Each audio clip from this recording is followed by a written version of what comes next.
so God ever puts around here.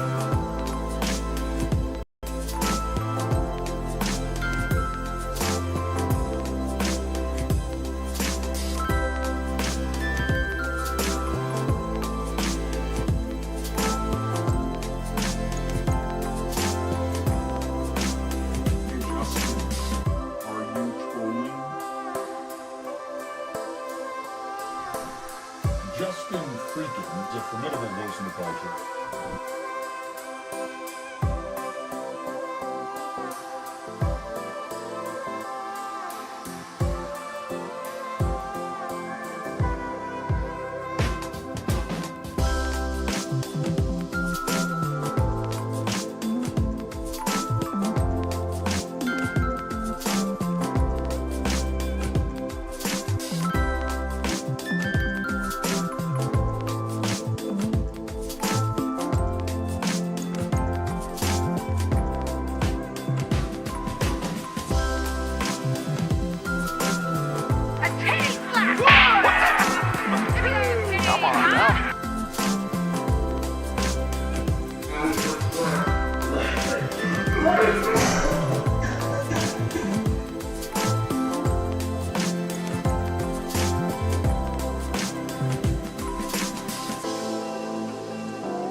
Thanks for watching. Stay updated about breaking news and top stories.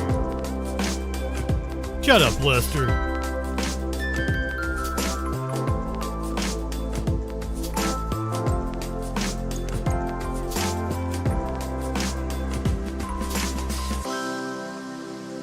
You live in sexual anarchy.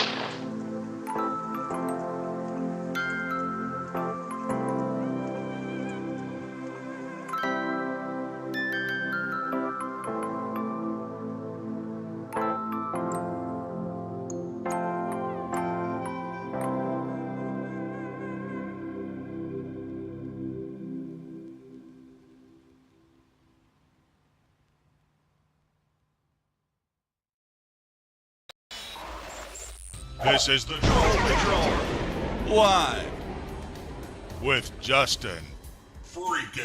Welcome to the Troll Patrol Live. It is a freaking Wednesday. My apologies for last night. I've been having an issue with my computer for like a couple of years now. I thought it was an overheating thing, and it kind of is, kind of not. I finally looked up exactly what it is, and turns out like it was a way simpler thing than I thought it was. My GPU, which is a honking piece of equipment, it gets a little hot. It is a common issue with this GPU because I typed in what happens to me, And apparently, like, it gets hot and like a pin will just slightly not connect, and it will cause all my monitors to go off. The fix for it is to reseat the GPU. So I'd actually taken my computer apart last week and put it back together, but I didn't pull the GPU out because, once again, it's a huge honking motherfucker. Like, it takes up the entire goddamn case. And I'm kind of scared of it. Like, I didn't want to pull it out because, like, it's this gigantic motherfucker that's sitting in this itty-bitty track in the case. So I'm intimidated by it. So I kind of just, thought I had secured it in. I didn't pull it all the way out and put it back together. So she's actually switching internet service providers tomorrow. So I was like, well, I'll just wait and take my computer apart, because it don't happen that often. That's the first time it's happened to me on stream in like a year. It's happened to me many other times when I've not been on stream. It's the first time it's happened to me on stream like a year. I was having a hard time about this time last year because it was really hot in my apartment. That's why I thought I had an overheating issue in my case. And kinda. So, technical thing. I was worried about looking up what it was because I was afraid it was my motherboard and I was getting ready to lose my computer. Honestly, I'm bad about procrastinating on things. So that's what happened last night. And Curiouser had made teriyaki salmon with rice and broccoli, and instead of coming back on and finishing the news, I went and made myself a plate. And that's when I rated out the status quo. So, Shelly, welcome in. Good to see you. Now that you're here, we should totally get high.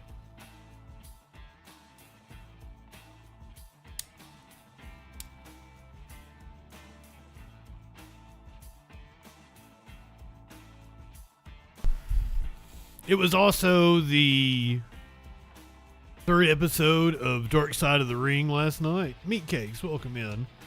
Did you get a chance to see it? So, as I'm getting my plate of food that Curiouser made, I'm like, shit, I've got just enough time to watch the first 2 episodes again before the third part comes on. And I also wanted to get the clips of the shooting in Florida and everything done. Yeah, the Dark Side was excellent. If you would like to watch it and didn't get a chance to see it, I'll show it this weekend or something. I'll illegally download it. We'll make it happen. Tomorrow night, I'm gonna come on a little late probably because we've got the internet people coming. And I need to take my computer apart. So I was going to do that because they need to get here where my desk is. So I was just going to wait until tomorrow evening to do that. So we will probably come on around 7:30, 8 o'clock, maybe 7. If everything is ready to go for me by then. But we will be on by 8 o'clock. Trump's speech is at 9. Trump's coup speech, I guess? I don't know. I've had multiple moments over the past year where I've declared, like, oh, this is Trump's coup moment where he's declaring himself king. And I've kind of been wrong, but kind of not. Big announcement tomorrow, he says, and it's not Iran, who he says is begging for a deal, which isn't true. Warlord keeps trying to talk to me about football, and I have no goddamn idea what he's talking about. I don't even like, you guys, you've been with me when we did like Super Bowl commercials and I called commentary on the football. I actually know how to play football. You can take me out on a field, put me on a team, and I know how the sport works. I can go out and play football. I can go out and play basketball, baseball. I know how when we did the congressional baseball game, I called commentary. I knew what was going on. I have no earthly idea how the game of soccer, and by proxy how the game of hockey is played, because both of them are very similar. No earthly idea. It's like a foreign language to me. Much like math.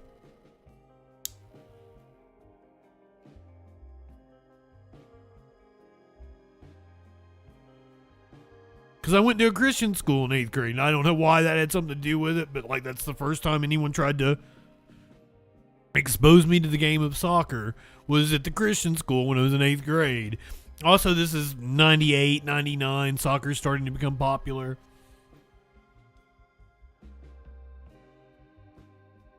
They've been pushing like soccer as the sport of the future for like 30 years now, and it's never going to catch on. Never gonna catch on.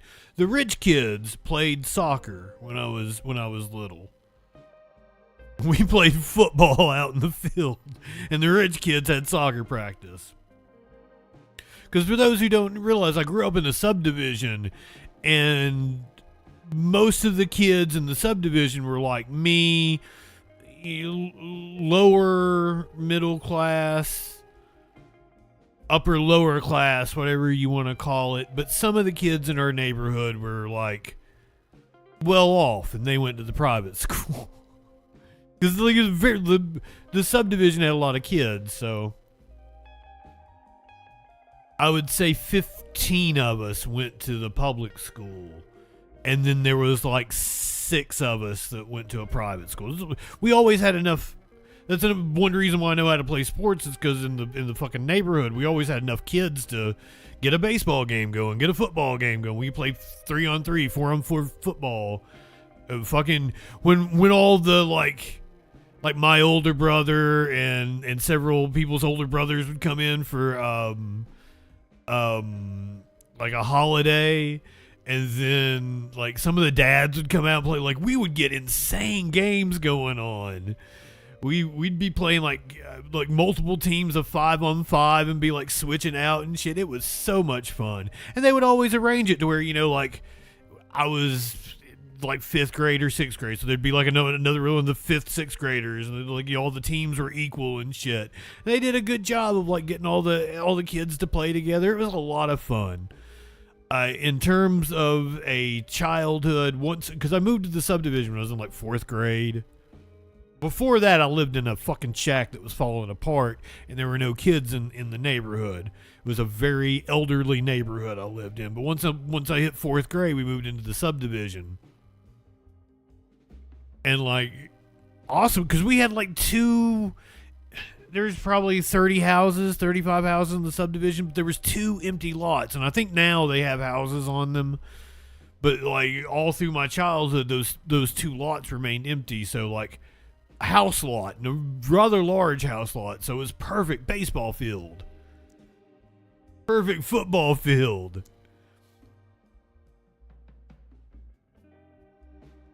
Most of the driveways had basketball goals on them. It was fucking awesome.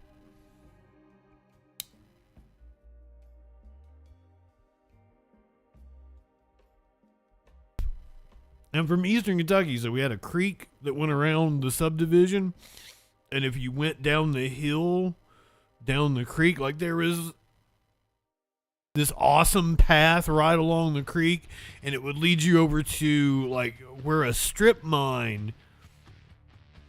blasting on a strip mine had knocked a bunch of like boulders off into this like crazy formation. We called it cave country.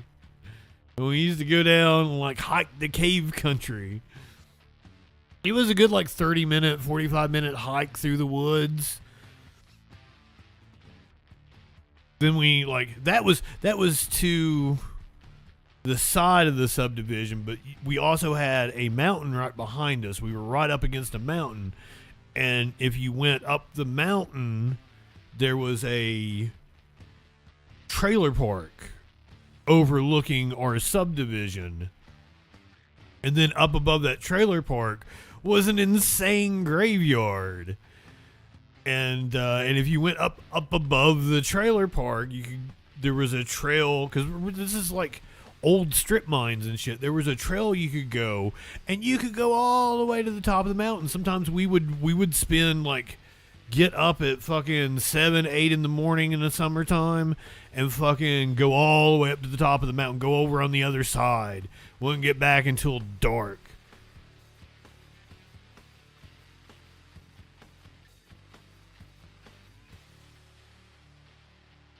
My mom would have flipped out if she knew I was 3-4 miles on the other side of the mountain. But in terms of a place you could grow up in childhood, even though I grew up Eastern Kentucky, that was really fucking cool. Anyway, enough of me. I was just rambling, getting high. One more hit here, and then we'll get this party started.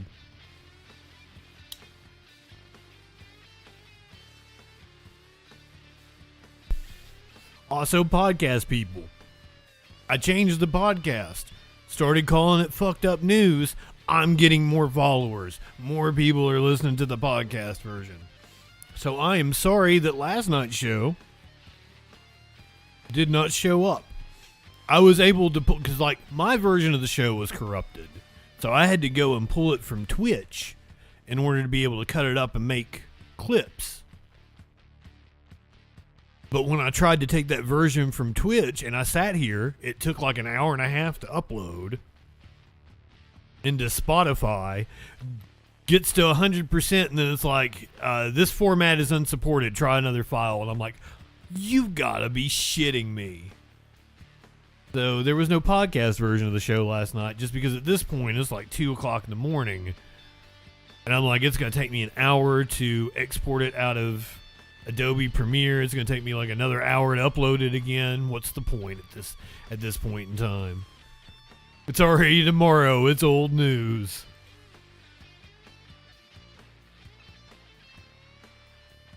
Once again, I'll take this opportunity to say you should be following me on all the social media sites where you get short form content. Clips like this, I'm not going to be playing on the show any longer, but you totally want to see this. I made it as a short clip and put it on the social medias not long after it happened. And we need a complete investigation that's independent. Now on Iran and the NDAA. When all the Trump administration can say about his disastrous war with Iran... He laughed. He smiled. And we need a complete investigation that's independent. Now on Iran and the NDAA. When all the Trump administration can say about his disastrous war with Iran is that... Life is too short to walk this earth for a crusty asshole. Wash your ass. When all the Trump administration...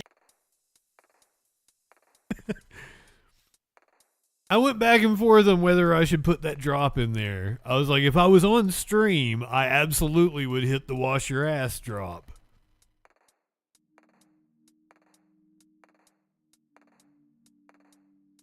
Somebody commented on the Facebook and was like, you're making fun of an old man.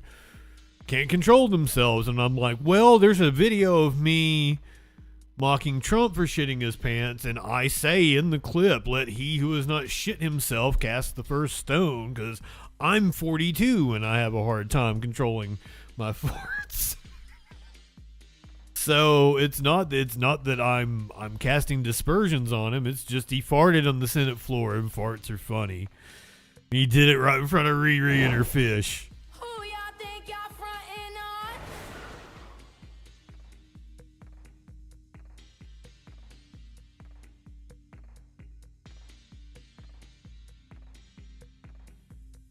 Yesterday, we got the announcement that ICE would be pausing not Rihanna and her fish. Again, if I showed you the full picture, because Julio, who's now dead, his murder trial, or the dude that just got convicted of his murder, that murder trial just ended. Julio's in the background making the funniest face at Rihanna holding her fish. I love that picture. I love that picture. Who y'all think y'all frontin' on? I love Rihanna. Don't get me wrong. Like, I listen to Rihanna. I may not be the biggest Rihanna fan, but like she has, like, I'm not listening to entire albums all the time, but she has a good 7, 8, 9, 10 songs that fucking I think are amazing. I like that one time Curiouser and I were riding in the car and I asked her to play Rihanna. And she put it on the Pandora station. I'm like, yeah, but not this song. I'd rather hear it like named off 10 fucking songs. And she kept like switching it and none of the songs played.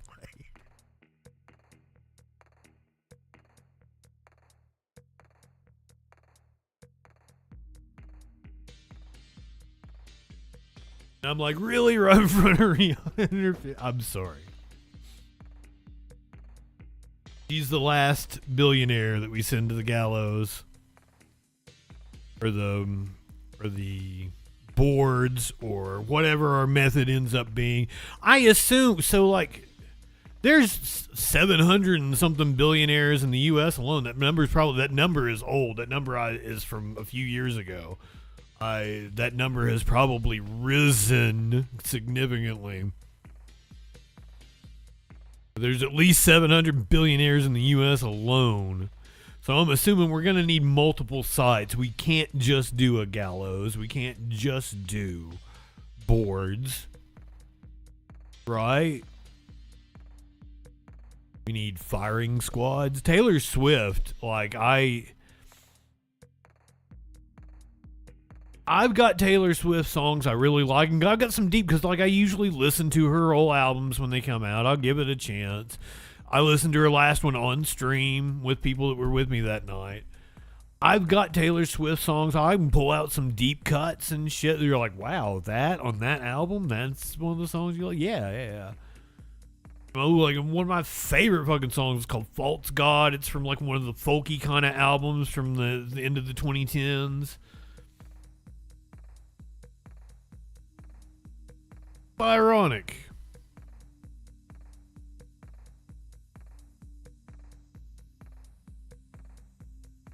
But I do not like Taylor Swift. Like, I've got songs I like. I've got songs I'll listen to. Even kind of associate the I knew you were trouble when you walked in.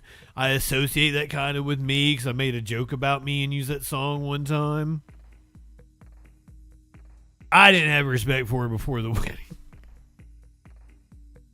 But she just seems like a vapid, nothing happening. Is she talented? Yeah, but I think there are other people that are. That's. I know I was talking about this with Curious here the other day. Hitting that magic spot of talent, but being just bland enough to appeal to the least common denominator. To have a gigantic pop hit. That in and of itself is a talent. That takes talent.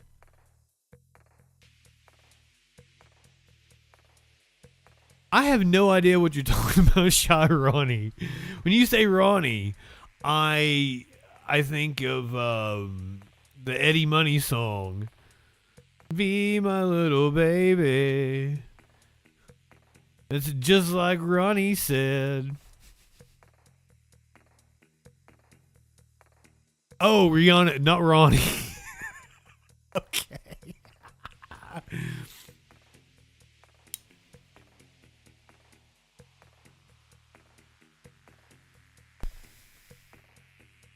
Also, I can never spell her name right. Rihanna. The song title is called Shy Ronnie. Oh. You know, I think I know what you're talking about now.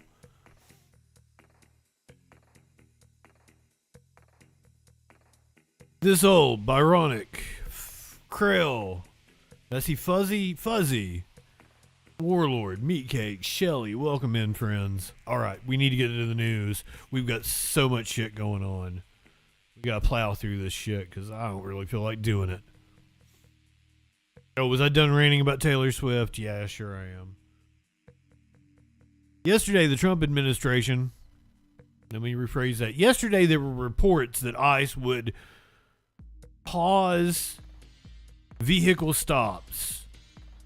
Trump coming out today saying, nope, they ain't doing that.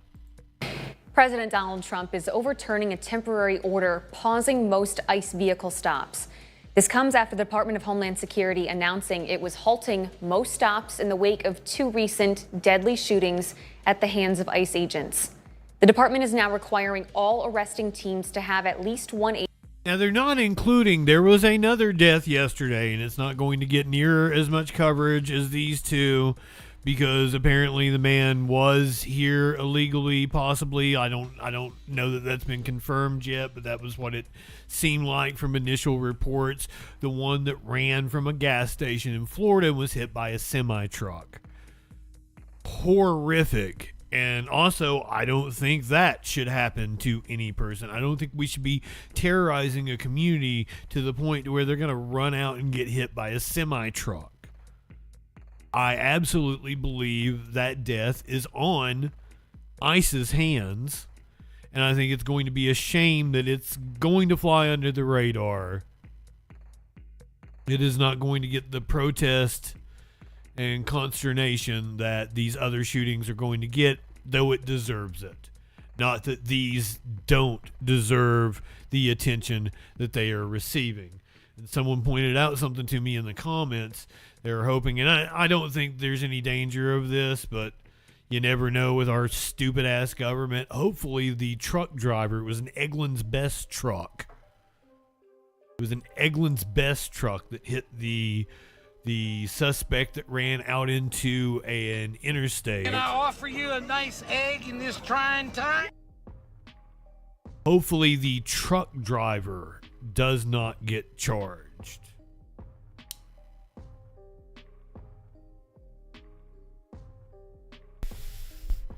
Gender fluid, welcome in.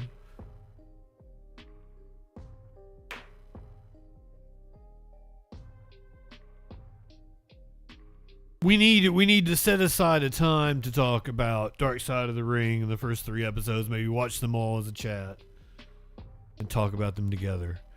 Now is not that time. We doing the news. President Donald Trump is overturning a temporary order pausing most ICE vehicle stops.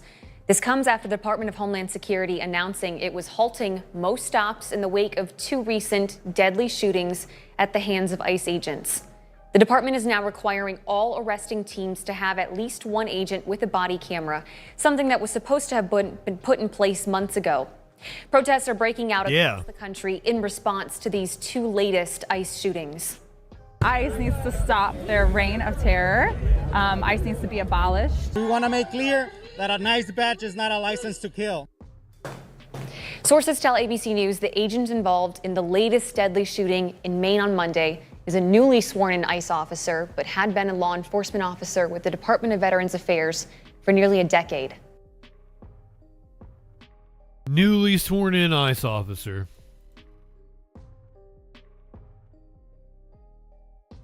Oregon gal, welcome in. Fuck ICE, indeed. The response I've gotten to clips I played has been disheartening. The amount of people that have just mindlessly said, comply or die, that has been repeated to me over and over and over again. Or something to the effect of studies have shown that not trying to run over ICE agents will increase your lifespan. That was the wittiest one. I actually stole that and used that on the right-wing page I've been running. Where I think I've said some hilarious shit. Telling people to pass the Sade Act. Media Winch, my partner in crime on my page.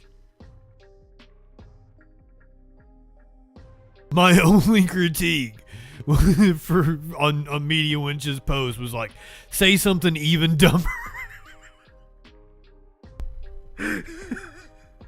Go even further on the shit that you say.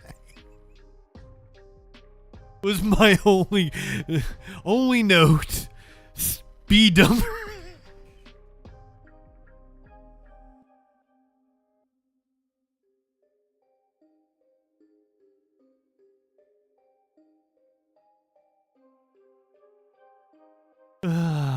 Have fun with it, please. I'm sure you've seen some of the shit I've been, but man, that one meme, and I don't know where I found that, of like, no woman ever accused Barack Obama of sexual assault.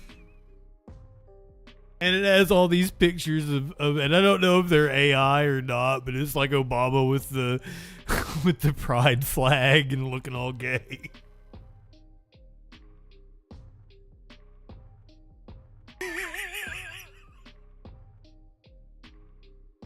I was like, that's fucking was that made by a right winger or was that made by a left winger?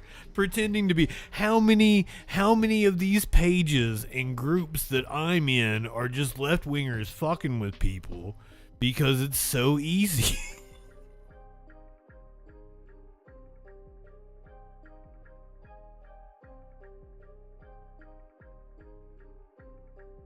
But that meme killed me. And then that other one, that other meme of the dude, and I'm pretty sure it's AI, the guy getting out of the car, he looks like a fancy lad.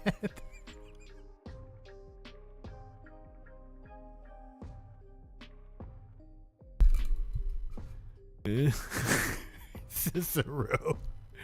Media Winch, good evening.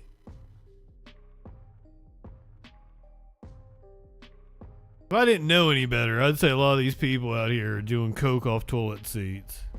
You know, I used to snort cocaine off of toilet seats. Because that's what they acting like. We got an endorsement today from Trump in the governor's race in Minnesota.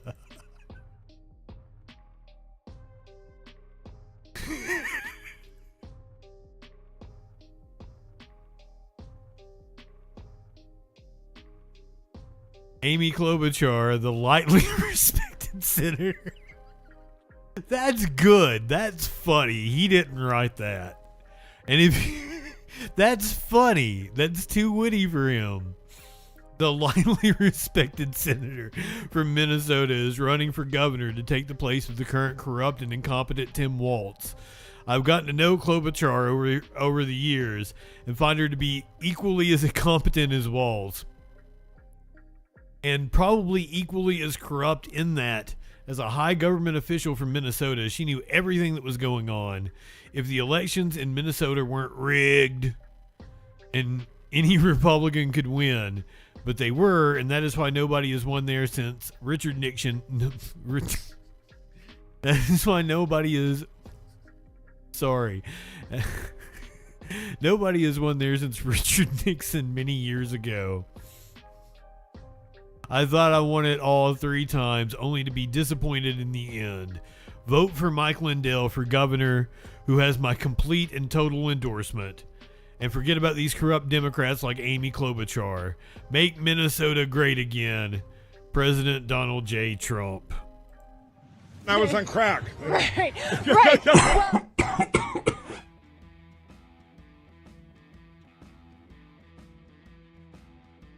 Also, Media Winch, I don't know if you noticed, on that page, I put the phone number for the Troll Patrol. So on the right-wing page that I'm running, and I'm amazed it hasn't gotten more followers. I can't talk tonight. I'm amazed. I'm amazed it hasn't got more followers than what it has already, because I've sent out like thousands of invites.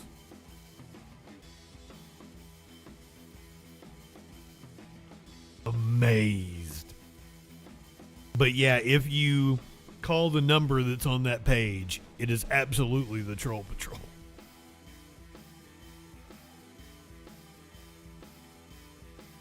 Which is just so funny to me because I left that little breadcrumb. Also, I'm thinking that I'm kind of being funny enough with it that people will start to think, wait, is this satire?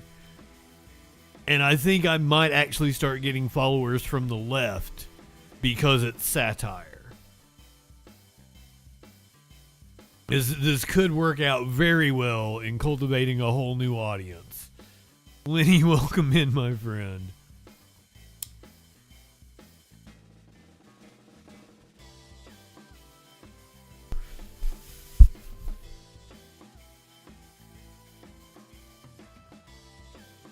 I had this right winger. Ooh, he's an apologetics dude. One of those Saitin, Bruggen Kate, Eric Hoven. I used to argue with those motherfuckers with Dave. That's how I met Dave 15 or more years ago. Probably about 15 years ago. Right around 15 years ago. That is how I met Dave. Is we were both in what you would call the new atheist movement. Kinda, I guess. And we would argue with these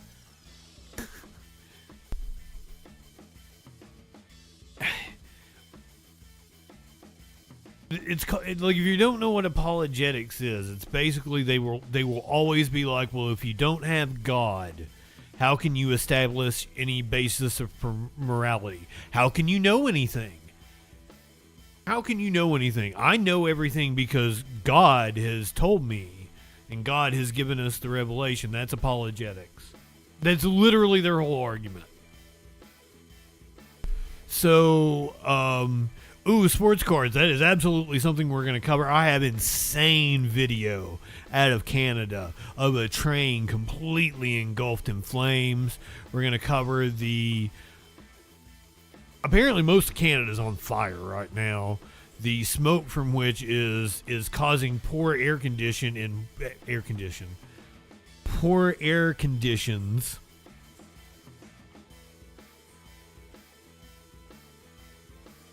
in something like 15 states.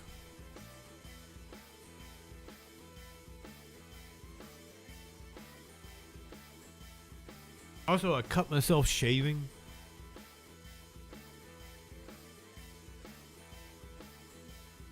Looks stupid.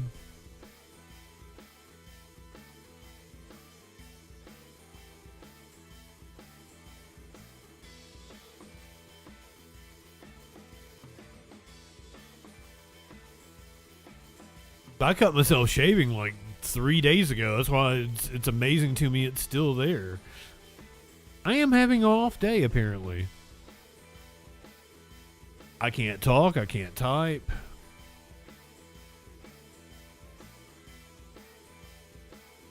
We'll watch at least the first little bit of this piece about all the videos. I want to be able to show them to you all together because I don't know what I've done on this show, what I've clipped and put out on the social medias. I don't know what everyone has seen, so let's get a rundown. There are multiple different videos of the shooting that took place in Biddeford, Maine. However, none of them show definitively what happened, but they do show that ice lied. Surveillance footage from the scene gives us a glimpse into how the situation unfolded. We want to warn our viewers, some of the video you're about to see may be disturbing. Here's CNN's Yahya Abu Ghazala. A 26-year-old Colombian man, Joan Sebastian Guerrero, was shot and killed in an ice-involved shooting Monday morning in Maine. For now, official information is scarce, but a CNN review of photos and videos of the scene offers new insight into the timeline of the deadly incident. It's the second fatal shooting involving ICE agents within a week, coming just days after a Mexican man was killed in Houston. The latest shooting happened at this intersection in the city of Biddeford. Guerrero was driving this white Kia. There's still a lot that's unclear about what led to the shooting, but here's what we do know. At 7:17 a.m., a doorbell camera from a nearby home captured the sound of gunshots. You can hear 5 shots fired in just over a second in the distance.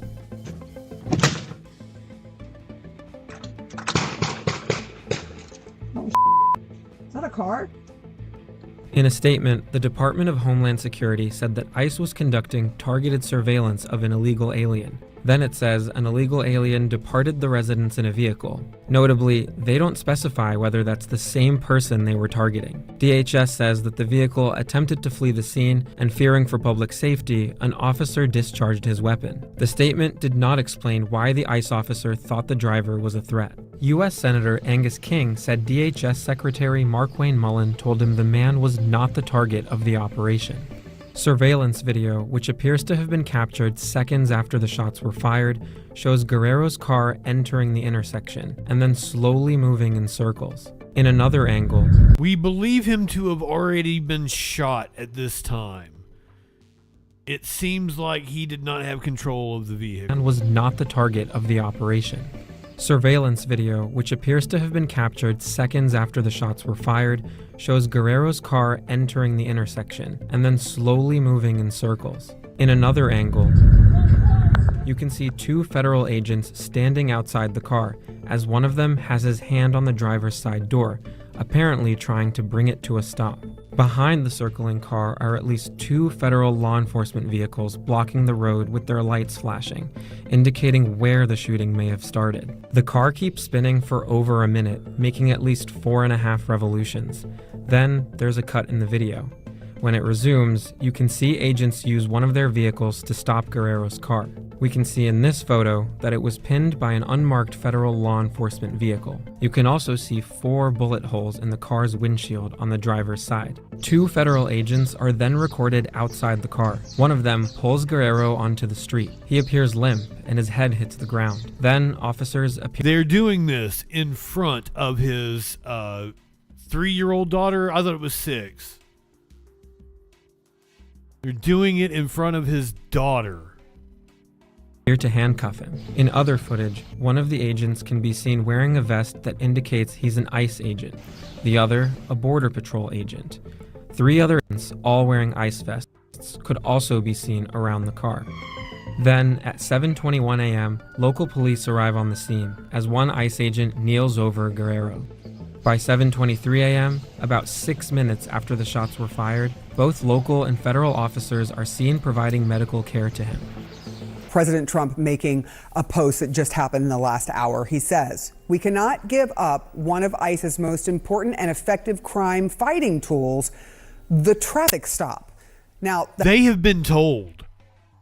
There is no doubt in my mind that they have been told, apparently from the top, probably Stephen Miller, that this is what they should be doing.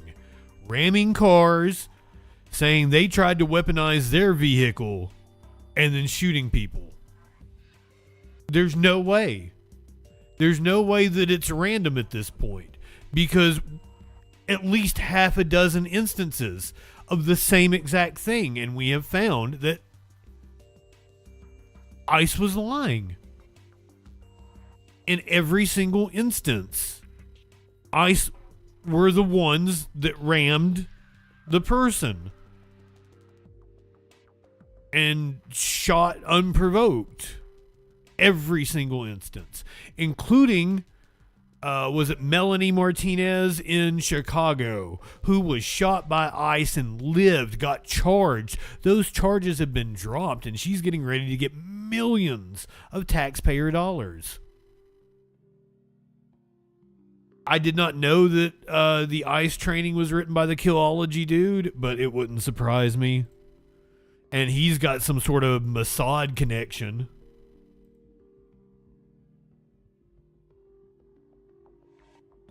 It's fucked up.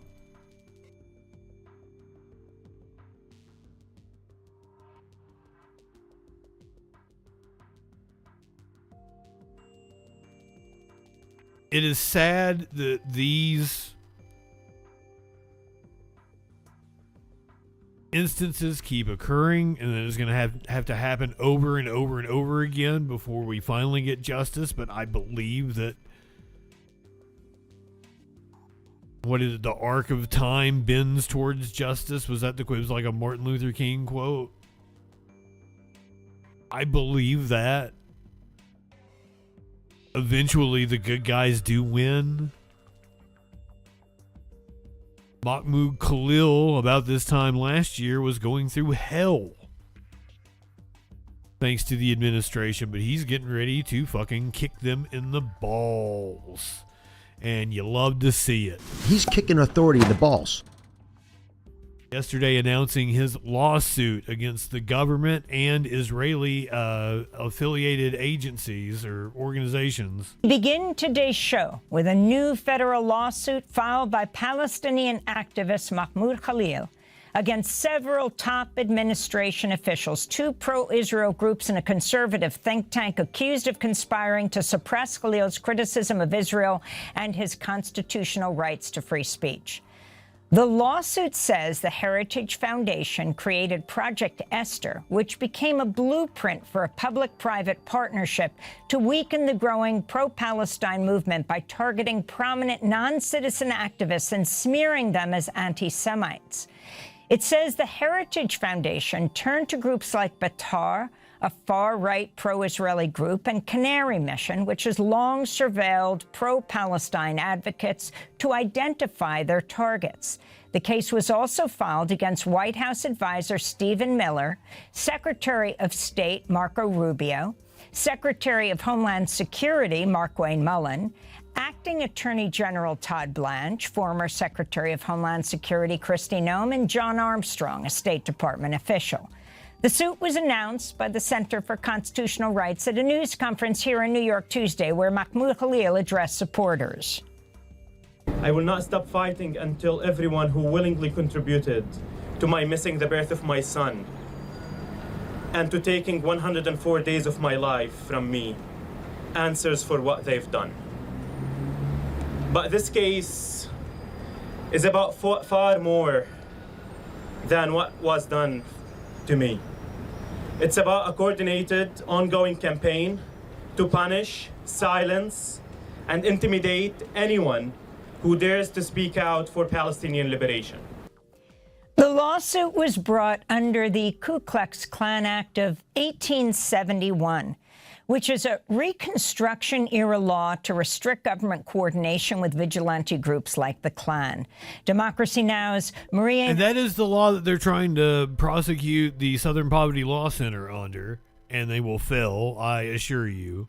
Taraceno was at Tuesday's press conference and spoke to Bahar Azmi, legal director of the Center for Constitutional Rights, a member of Mahmoud Khalil's legal team. The entire United States government has been persecuting Mahmoud through the immigration courts in a race to deport him for no reason other than his constitutionally protected speech. What Mahmoud is doing now is fighting back and filing an action against his persecutors, which are a set of private hate groups, Heritage Foundation, Thur, and Canary Mission, who developed this elaborate plan along with federal officials, Miller, Rubio, and Noem, to target non-citizen students for their protest of Palestine. So they had not the courage or the capacity to debate the question about their support for the Israeli genocide. So what they chose to do is identify perceived leaders of the Palestine movement and use the maximal terrorizing power of the state to send a chilling message everywhere. If you disagree with the United States government, if you support Palestine, we will throw you in an immigration detention 1,000 miles from home and work tirelessly to deport you. Mahmoud won't stand for it, so he's sticking up for himself and everyone else who would be subject to the state power. That's not just limited to him. This is a lawsuit against the private entities and the federal government because they work together in a conspiracy. There's also litigation attacking the federal government's attempt to punish him through habeas corpus proceedings for his speech.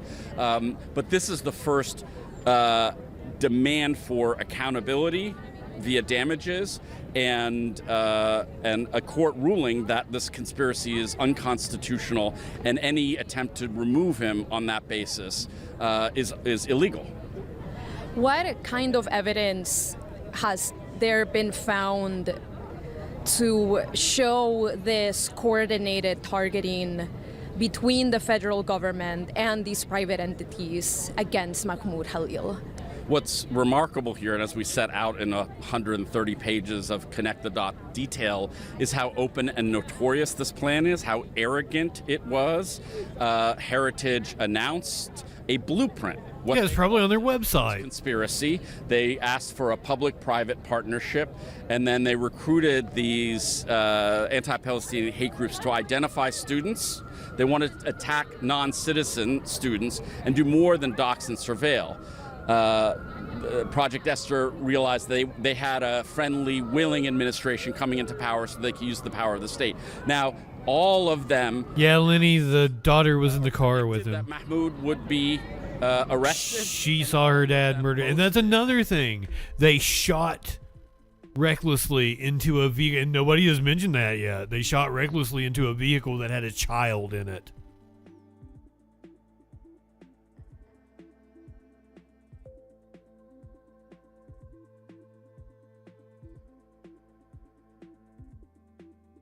Just absolute monsters.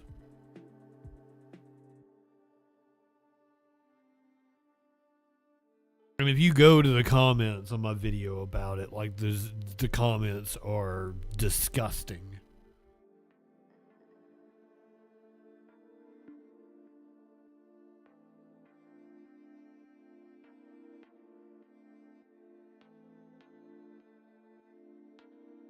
I'm not high enough for this shit.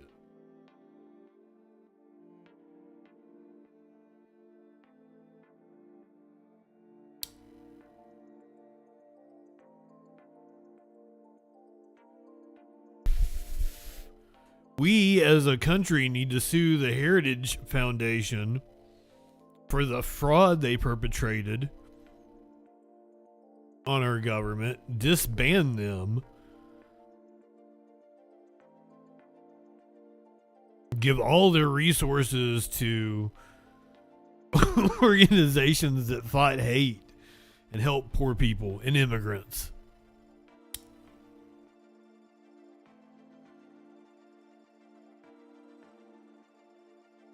And there's so many more. The Freedom Foundation, Young Americans for Liberty. I could go on. TBUSA. Fuck TPUSA.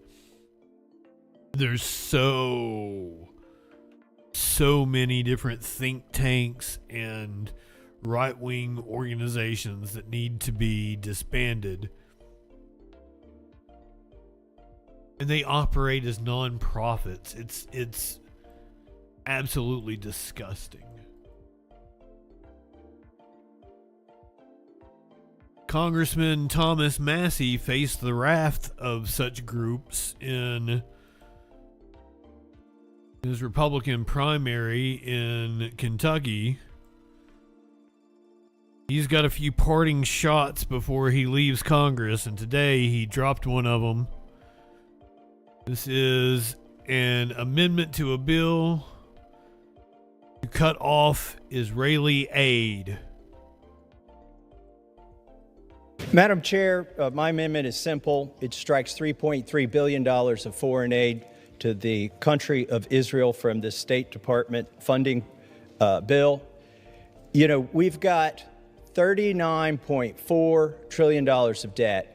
We've got needs at home, which include our infrastructure, our roads and bridges. We've got a shortfall in that fund. We've got our locks and dams that we're perpetually trying to figure out new funding mechanisms to come up with. And we've got homeless veterans.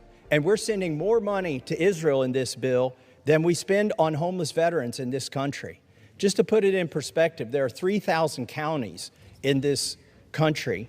And if you divide that into $3 billion, that's $1 million from every county. This is not a significant amount of money that is going overseas. So I think we should stop it. We should put them on a diet. They're the biggest welfare recipient of the United States and have been for many years. $310 billion has been received by Israel from the taxpayers of the United States. That's in inflation-adjusted dollars since we've been giving them money. And that's why I think this amendment is important, and I reserve the balance of my time. The gentleman reserves.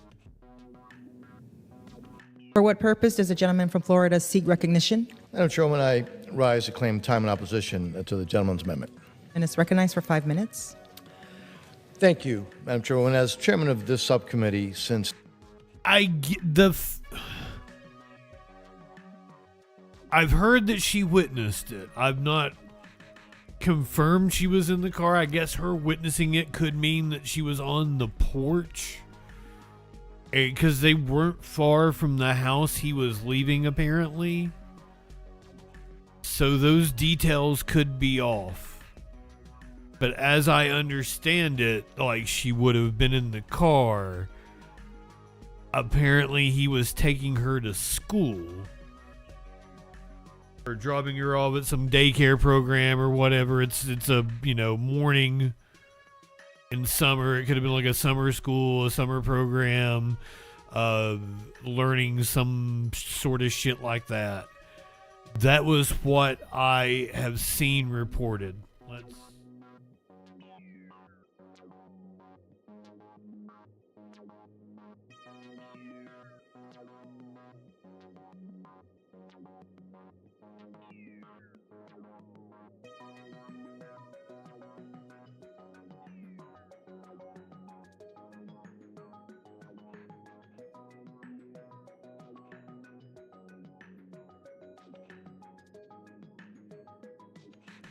Apparently DHS has given a new statement since we've been on, apparently.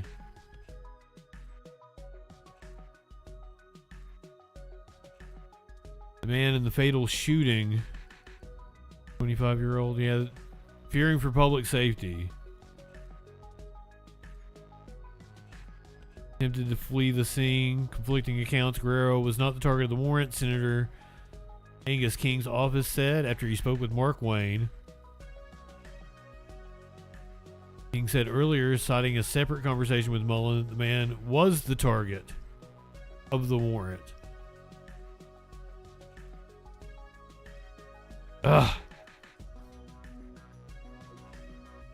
Guerrero's neighbors said the young man, who was headed to work when the shooting happened, lived with his partner and their 3-year-old daughter.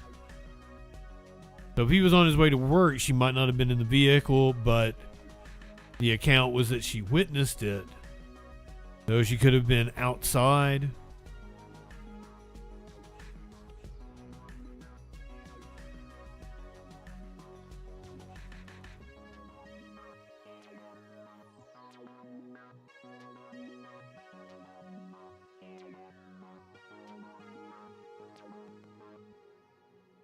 He's known Guerrero since 2024. Checked on my family first, and I went outside. He was there on the ground. His wife was there screaming and crying next to him. His daughter was there too.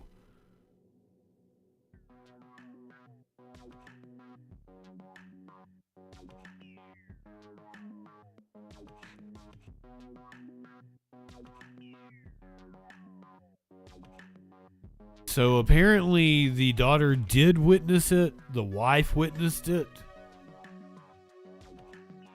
But probably not in the car, which means that he was just pulling out of the driveway when they tried to ambush him. And people are like, just comply. I can't fathom what I would do if I'm pulling out one morning to go to work at 7 a.m. and a bunch of unmarked vehicles pull up on me. They may have had lights on. We don't know. But lights don't mean shit. I do stories every week, it seems, of some dude that's got fake police lights in his vehicle.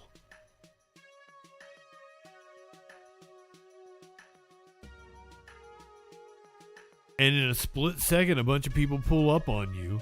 I am certain that the way the Heritage Foundation had a whole blueprint for the way to target anti-Israel protesters, I am certain there is some blueprint, a document that outlines there to ram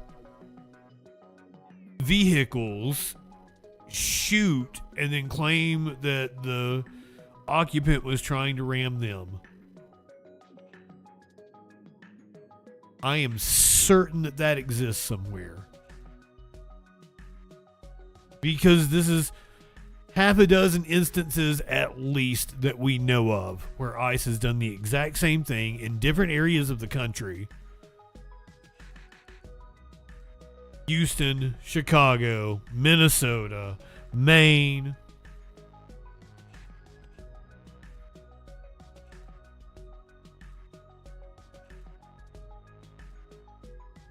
They're taking orders from the top. It is not a random occurrence of agents that don't know what the fuck they're doing. They don't know what the fuck they're doing. Do you understand that? They are ordered to do that and use that exact line. There's not a doubt in my mind. Meanwhile, Republicans unveiling their newest reconciliation package.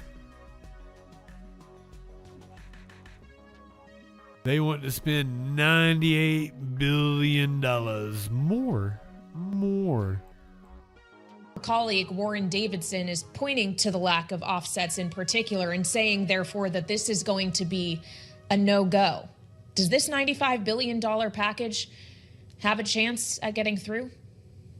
It has a chance, but this is really a test of political wills. On Capitol Hill, you have fractious majorities in the House and the Senate that are really tight for Republicans. The House is particularly challenged at passing legislation over the last month, had been locked down over debate on immigration. Oh my God! How are they going to pass anything now? They're down. Well, they're not down a senator on Lindsey Graham anymore. They're down a senator on Mitch McConnell. They ain't willing his old ass out. Yeah, he's brain dead. I don't believe that picture we saw the other day after Ron Johnson came out. I know he's walked it back now and said it's not an old picture. I don't think I got to that in the show last night, but if you didn't know that, Ron Johnson came out on, I think it was Newsmax or OAN, it was one of those two, and said that picture of McConnell was old. He's like, I know that's an old picture. I got a goddamn strike against me on TikTok for just that clip. I'm not even in the clip. It is just a sitting senator. And it might be misinformation, but I shouldn't get popped for misinformation if a goddamn sitting U.S. senator is saying it. Panelists, it's been dead. Welcome in, friends. I've seen people say that it is a pic from after he got out of the hospital in like 2023. I have not been able to confirm that. I've only seen people's screenshots of a Google image search. I Google image searched it when I first got off stream, and it did not give me that picture. So I kinda doubt. I have not been able to confirm it for myself that it is an old picture. I don't believe it is current. As I said when I first saw it, I was seeing it because it dropped while we were on stream.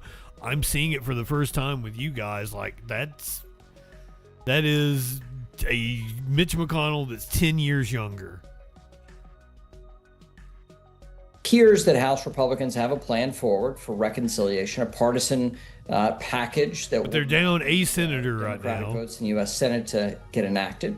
It totals nearly $100 billion. Some of this deals with election security. And do we know what kind of a vote that Darlene Graham Nornone? She's married. I shouldn't have GOP mommied her. I jumped the gun. I'd only heard anybody call her Darlene Graham, but no, she's got another name on the end of that. She's Darlene Graham, like Nornone or some shit.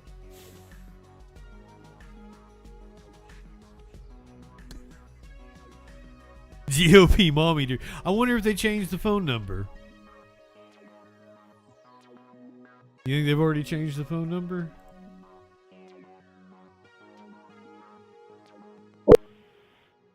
Thank you for calling the Washington, D.C. office of Senator Lindsey Graham of South Carolina.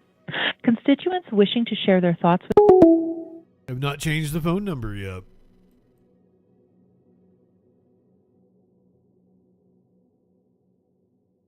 Yes, I could not find pictures of Darlene Graham. I found a shit ton of pictures once I found out that she had another name. Hold on.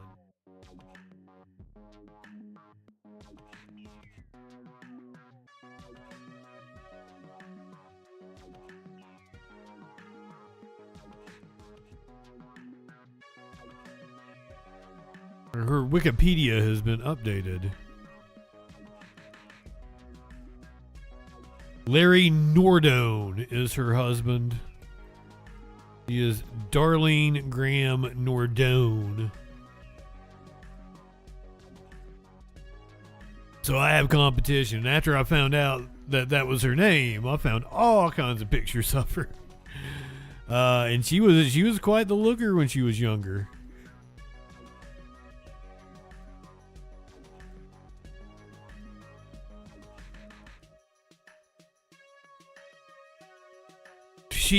I don't know what her politics are, though. She did campaign with Lindsey. Which, that is clearly a gay man. That is so gay.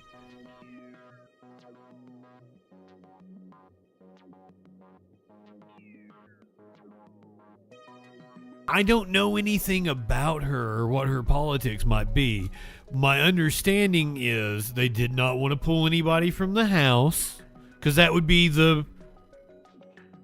what you would do. You would pull somebody from the House. They can't afford a single Republican vote in the House, because then there would have to be a special election. They'd be down a seat.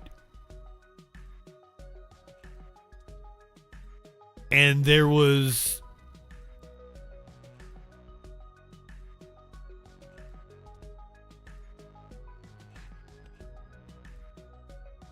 like the idea of influencing the Senate race by giving somebody the incumbency, right? But I don't know that Darlene Graham Nordone is a fan of the public life. It doesn't seem like she is, because I had to do a lot of digging to find out about her. That would lead me to believe that she's not a very public person and probably wouldn't want to be. She's just a caretaker for that Senate seat. You gotta admit, this is from a campaign event. She campaigned on one stop, and she gave a speech at one stop for her brother Lindsey when he was running for president. And you gotta admit, that's a good looking woman. She even kind of looks like Lindsey, though.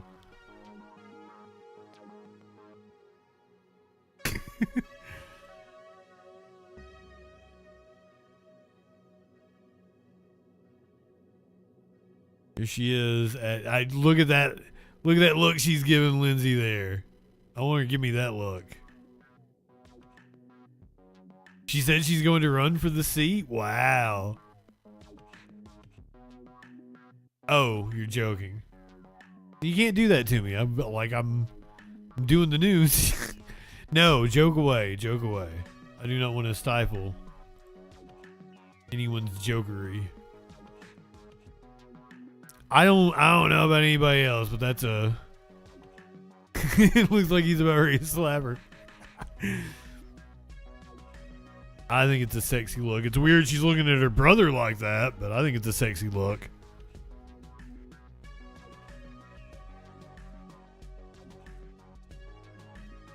I'm sorry, I'm all over the place tonight.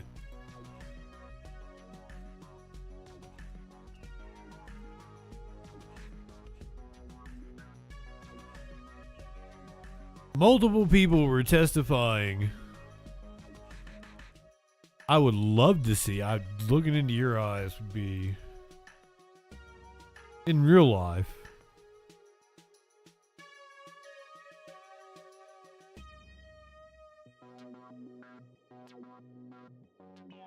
Multiple people testifying on the floor of the House today. We're going to have to pay some attention to. Fireworks flew with the acting attorney general who has been nominated to fill the role of attorney general, former Trump personal lawyer Todd Blanche. He is going at it with Mazi Hirono. In this clip, I've got another one. Mr. Chairman, welcome, Mr. Blanche. To ensure the fitness to serve of all nominees who come before any of my committees, I ask the following two initial questions. Since you became a legal adult, have you ever made unwanted requests for sexual favors or committed any verbal or physical harassment or assault? Great question. Nature? No, Senator. Have you ever faced discipline or entered into a settlement relating to this kind of conduct? No, Senator. Doubt. Mr. Blanche, over the course of the past 5 months, the New Mexico Department of Justice has talked to your staff about getting access to information for its investigation into an alleged crime at Jeffrey Epstein's Zorro Ranch. Will you and your team continue to... We covered this the other day. The federal government is trying to block the state authorities from investigating what exactly went on at the ranch in New Mexico. The local authorities in New Mexico want to try, because apparently there are rumors that there are bodies buried on that property, and the local authorities say they have had no chance to go in and investigate this, and they want to do it, and the feds are blocking them. Information for its investigation into an alleged crime at Jeffrey Epstein's Zorro Ranch. Will you and your team continue to cooperate with the New Mexico Department of Justice and help it get the information it needs?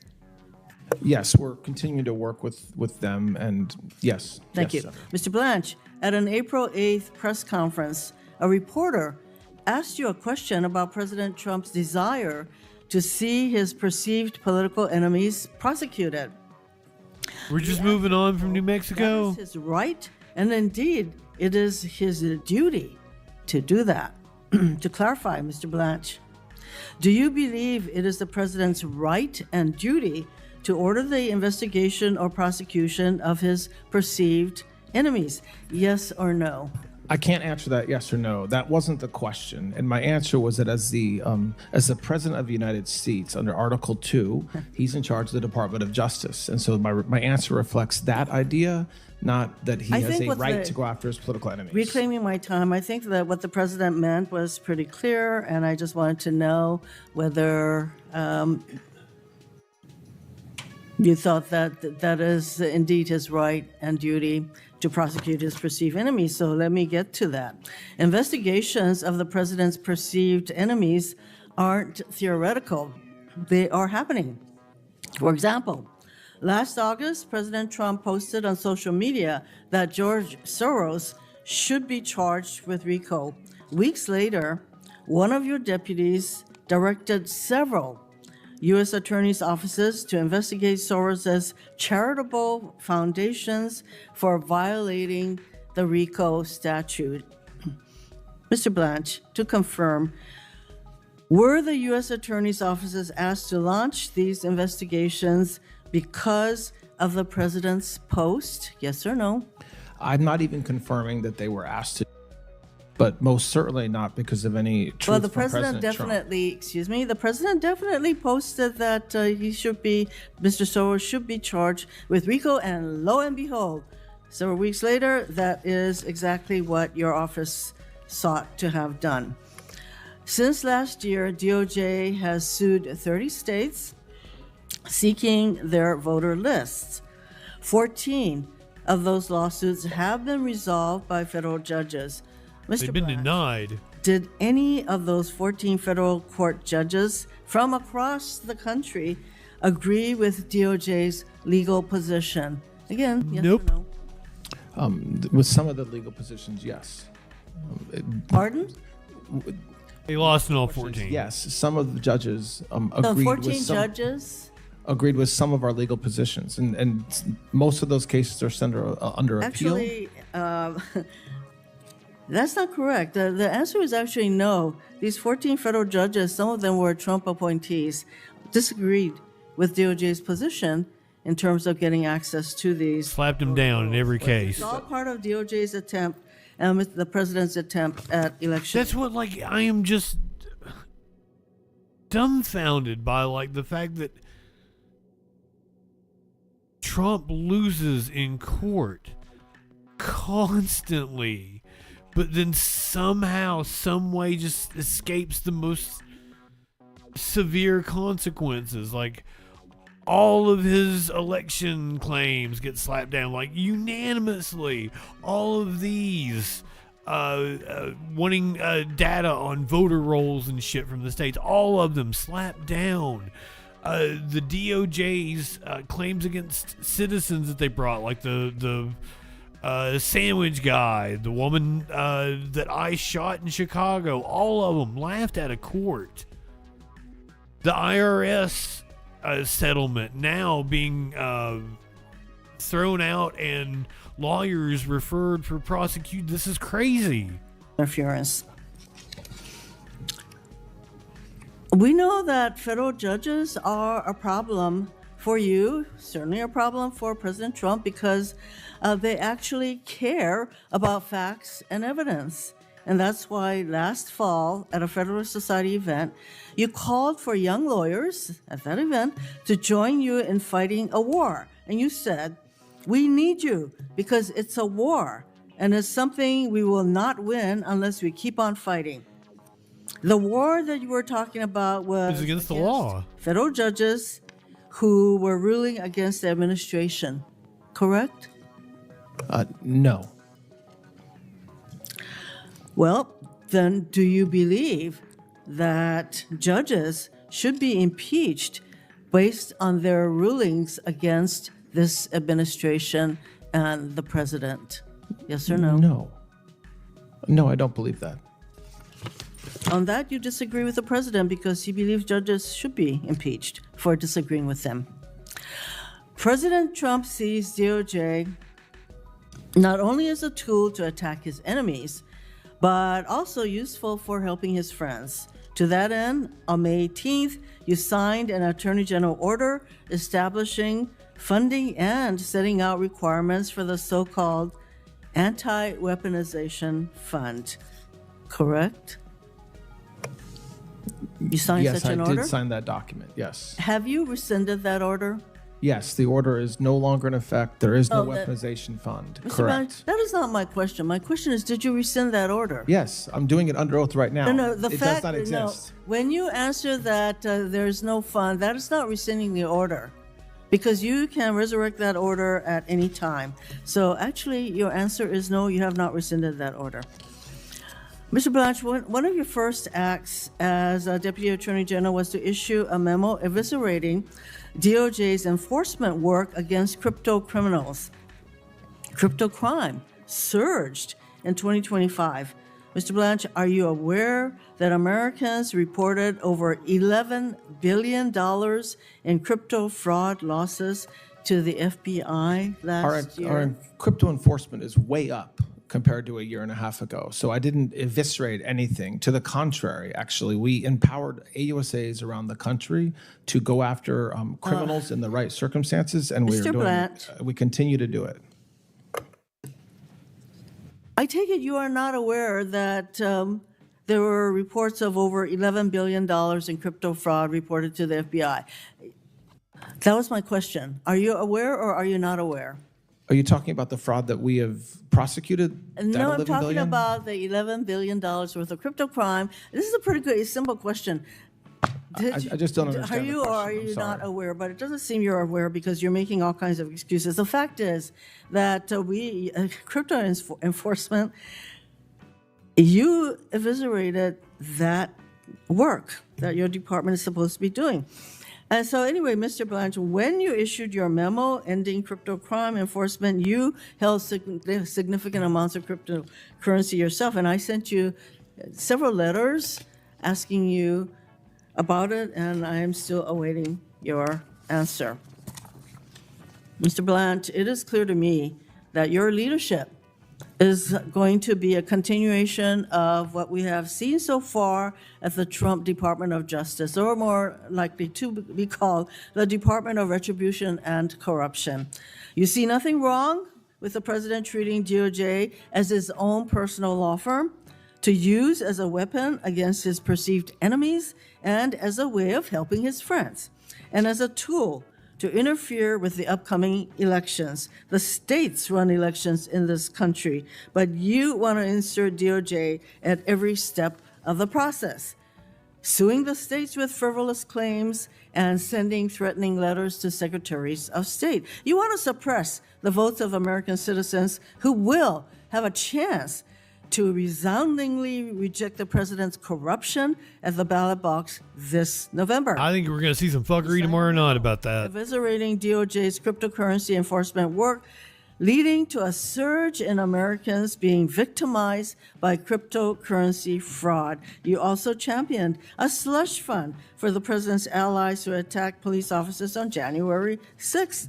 From the beginning, we all knew that that's what this fund was for, but now we have findings of fact from a federal judge concluding that the fund came out of a fake lawsuit filed solely to lend an air of legitimacy to the president's attempt to compensate his insurrectionist allies. You played a key role in attempting to perpetuate this fraud on American taxpayers, and you oversaw the botched release of the Epstein files, denying justice once again to survivors who have been waiting so long for it. You have no business being the Attorney General of the United States of America. I certainly urge my colleagues to vote against your confirmation. Thank you, Mr. Chairman.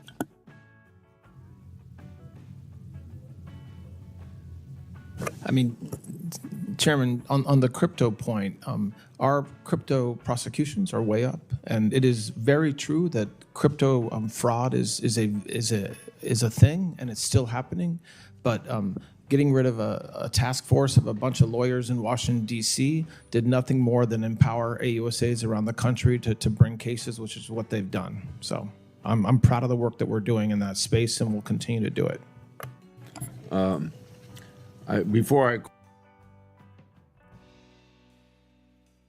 Goddamn Grassley. He's 93 years old.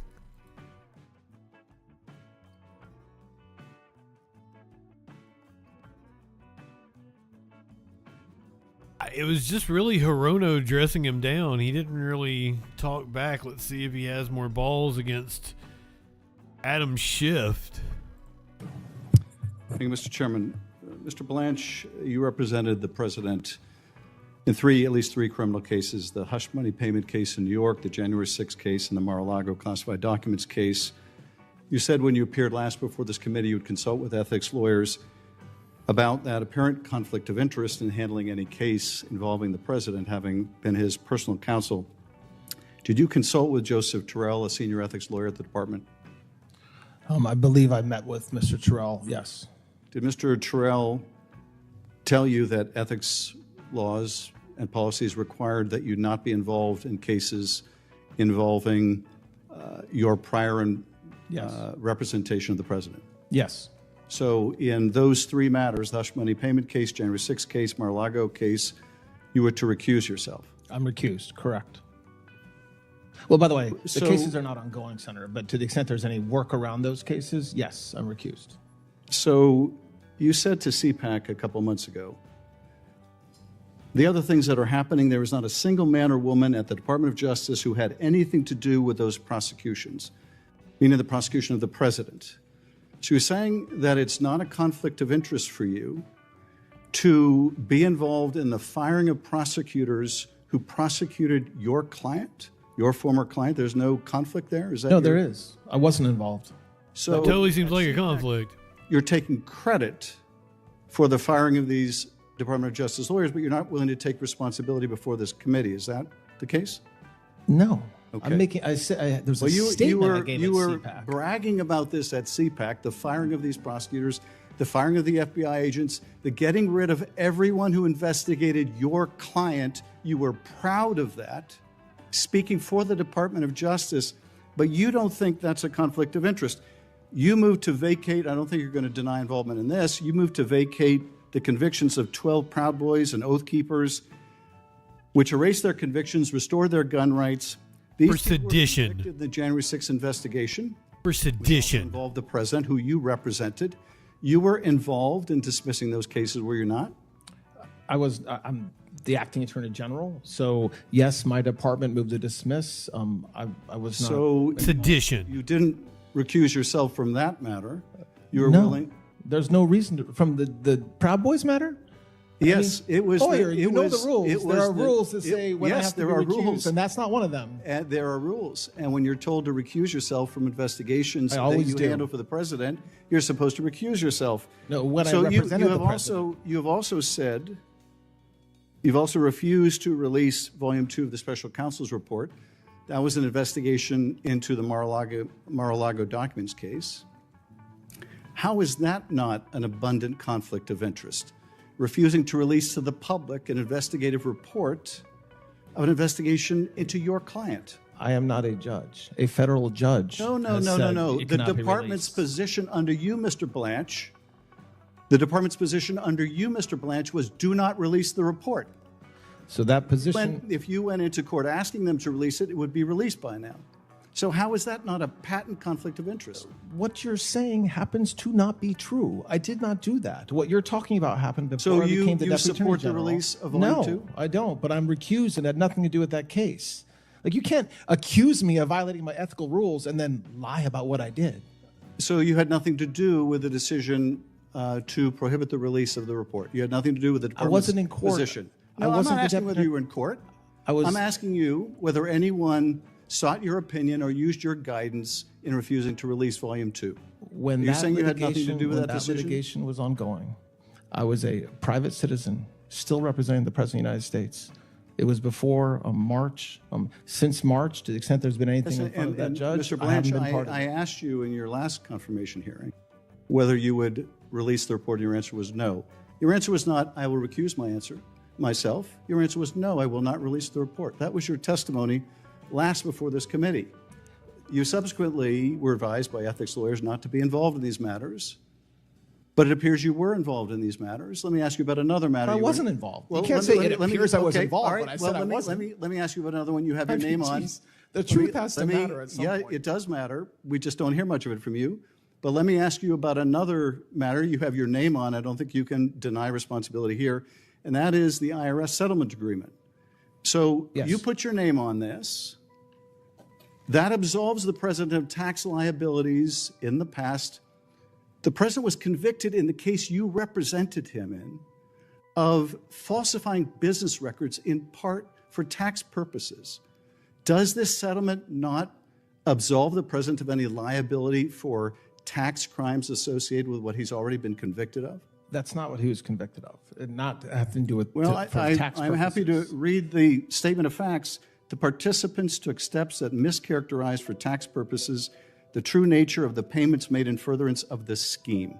So you know, The Mr. participant Blanche, there was not the president. It was somebody else. Well, if the president is conspiring with others, it's his company, falsify business records to help them cheat on taxes, he is also exposed to liability. You know that as well as I do. He can't be audited for that. And of course he can be. Of course he can be. And he can be prosecuted for it. But the agreement you signed on behalf of your former client, on behalf of your current client, in a staggering example of self-dealing prohibits that. Let me ask you this. Does this tax agreement, this addendum you signed, also hold him harmless from any audit or tax liability with respect to the billions in crypto money he made in his first year as president?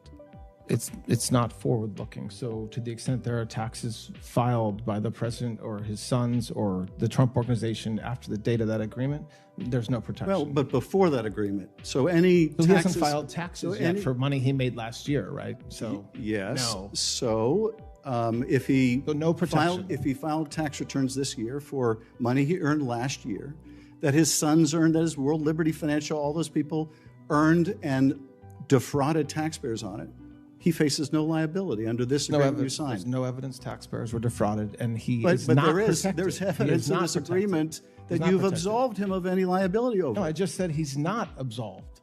So the question So this was, agreement doesn't apply to a tax return filed last year To or tax filed this returns- year.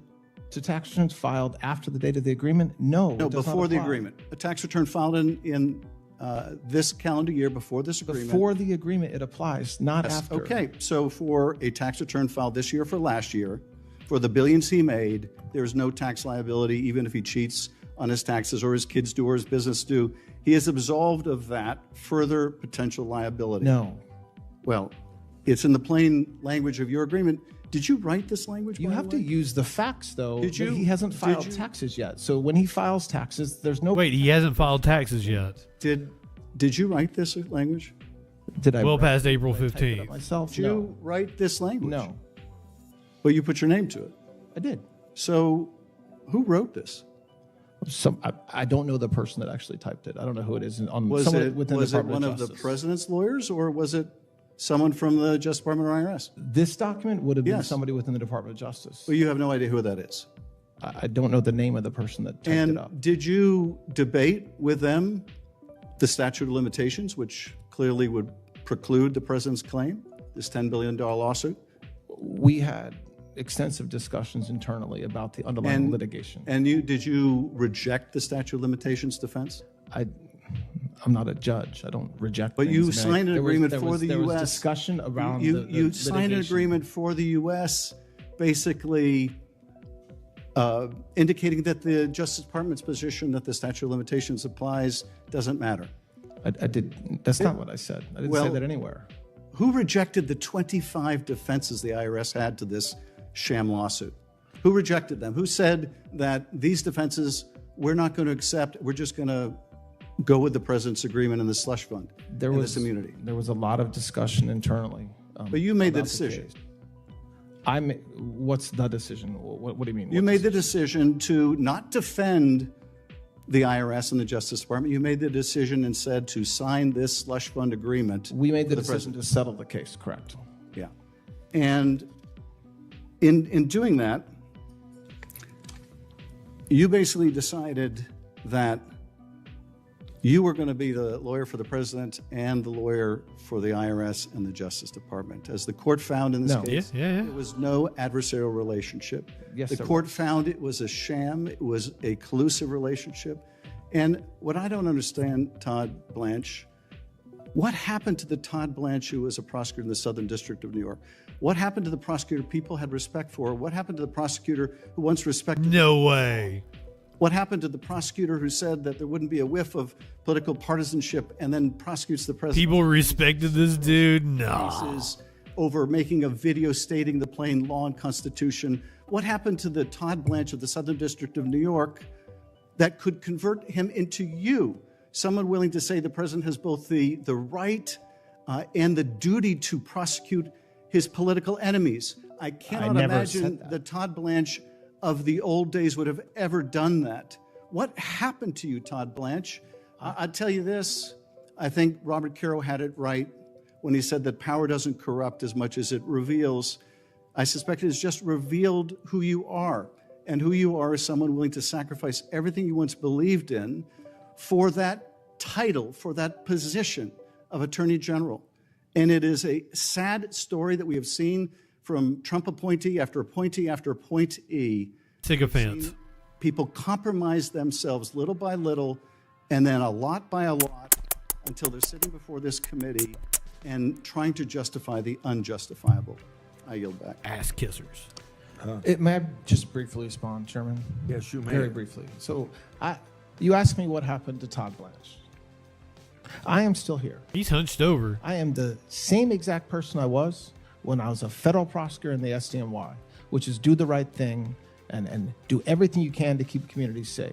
So when I was a line prosecutor, when I was a supervisor, when I was the head of a division, my motivation and my goal was the same thing with the people who worked with me and worked for me, which is do the right thing, enforce the laws, and put bad guys in jail. That And so line- you that spend line time talking prosecutor about, would never I did not have interrupt approved of a you. slush I did fund. not interrupt you. A little courtesy would be appropriate. So when you ask me what has changed, okay, and you talk about a single document that I signed, okay, and somebody had to sign that document when the president sued, okay, so I tried to do the right thing. What I do every single day, and what the prosecutors in this country do every single day, and the nearly 100,000 indictments and informations that have been filed since January 20th, is exactly what everybody in this building should want the Department of Justice to do, which is to make our community safer, enforce the laws, both civilly and criminally, and always do the right thing with integrity, which is exactly what I'm doing. So I am the same Todd Blanche I was. Bullshit. Federal prosecutor in the SDNY.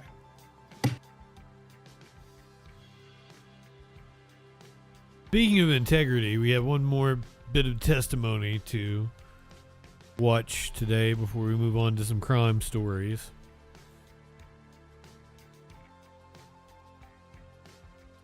I can't imagine what we're getting ready to hear. It was in front of the Senate. I thought it was in the House. My God.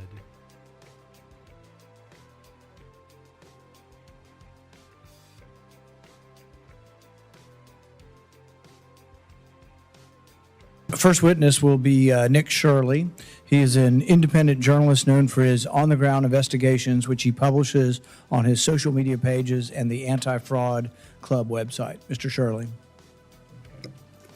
My name is Nick Shirley. I'm a 100% independent journalist who seeks each day to serve we the people of the United States with the mission to show the world the reality of things as they really are.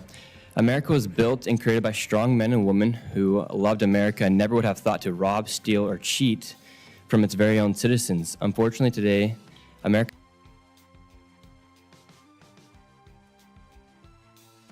That is not who the founders were at all. Sorry, Nick Shirley. You're a fucking moron. Already. ...cheat from its very own citizens. Unfortunately, today... America's good faith has been abused by others, often foreigners who seek to harm, rob, and cheat America. Through my efforts, I've exposed billions of dollars of fraud and helped save America hundreds of billions for years to come. When we talk about fraud, we are talking about money that is being stolen from hardworking, law-abiding, tax-paying citizens. This issue has nothing to do with political parties. No dollar says Republican or Democrat on it. When a fraudster commits fraud, he or she steals from all of us. Last December, I published a 43-minute-long video exposing widespread fraud in Minnesota. You did. That video became one of the most viewed videos in internet history and gained over 4 billion views in just 7 days across all forms of media. The fraud was so obvious that the fraudsters weren't even trying to hide it. The infamous Quality Leering Center was born, and that video has become one of the most consequential videos in American history by the amount of legislation it has created. Since posting it, over 30 bills have been created and introduced in Congress regarding fraud. A new fraud task force absolutely delusional and full of himself. New systems to stop fraud at unprecedented levels. I helped ignite a war on fraud across the country. People often wonder how come this fraud became so big and how come it becomes so rampant? And the reason is because no one actually ever really looked into it. When Elon Musk offered to help by creating dope. Again. The fraud that he supposedly exposed in Minnesota was already an ongoing case. It was the Biden DOJ that brought the case. And it wasn't even immigrants. It was a fucking white woman. It was the mastermind behind the scheme. Now he's bringing up Elon Musk, who just yesterday was referred for prosecution for committing election fraud. You people, goddamn. So rampant. And the reason is because no one actually ever really looked into it. When Elon Musk offered to help by creating Doge, people burned his factories, bombed his cars, and politicians even celebrated his company's stock going down. Elon was right when he said the fraudsters complained the loudest. By exposing the fraud, I actually also exposed the politicians and media. Man, you're right, Nick. The fraudsters certainly complain the loudest. Let's go look at Donald Trump's social media, shall we? All that motherfucker does is complain. You want me to show you his event in Pennsylvania from earlier? Do you want to know what he did? He complained. We just watched a 12-minute clip of talking to the Trump personal attorney, talking about prosecuting his enemies. Yes, Those who complain loudest about fraud are usually the fraudsters, like you, Nick Shirley. Yes. Loudest. By exposing the fraud, I actually also exposed the politicians and media who worked for years to cover it up. Governor Tim Walz labeled my work as white supremacy and called me a far-right delusional conspiracy theorist. Meanwhile, he dropped out of re-election, and he even said he has ended his political career. Now, the highest government-funded daycare in Minnesota has pleaded guilty to daycare fraud, and the largest autism bust in America history has been exposed. Where is Tim Walz in the media? It just so happens. I can't. The largest autism bust in history. As like the poster kid for autism is speaking. I'm dumbfounded, and I'm sorry for people with autism. They busted the autistics. Funded daycare in Minnesota has pleaded guilty to daycare fraud, and the largest autism bust in America history has been exposed. Where is Tim Walz in the media now? It just so happens that over 80% of the fraud committed in Minnesota is by the Somali population. After Minnesota, I exposed widespread fraud. That's not true. In California within the daycare and hospice community. And he did. Possible 1/3 of Americans on hospice care were set to die in Los Angeles. The next day, the governor, Gavin Newsom, posted an AI-generated image of myself trying to mock and discredit my work. Only days later, he and his attorney general both tried to take credit for exposing the fraud. Now the attorney general's wife has created a bill that would make it criminal to expose fraud. The Stop Nick Shirley Act, also known as AB 2624, will help fraudsters cover up their crimes and prevent themselves from being exposed specifically in immigrant communities. Politicians often use immigrant communities to commit fraud. Why would they allow this to happen? In California, Medi-Cal, their Medicaid program, has now more than doubled from $108 billion in 2022. The word of the day is demagoguery. That is what this man is doing. I'm sorry, this boy. This developmentally challenged boy is in front of Congress doing a demagogue. That's what he's doing. To a proposed $222 billion, while enrollment has only rose by less than 1%. The system is filled with bad actors and fraudsters.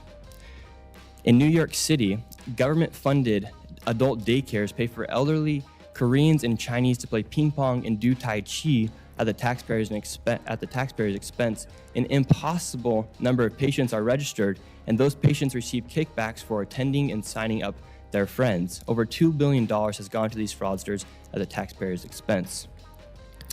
And I'm just one person doing the work of many people. If the government and media is not going to do their job to help America, it's the responsibility of strong men and women, however old they may be, to do it.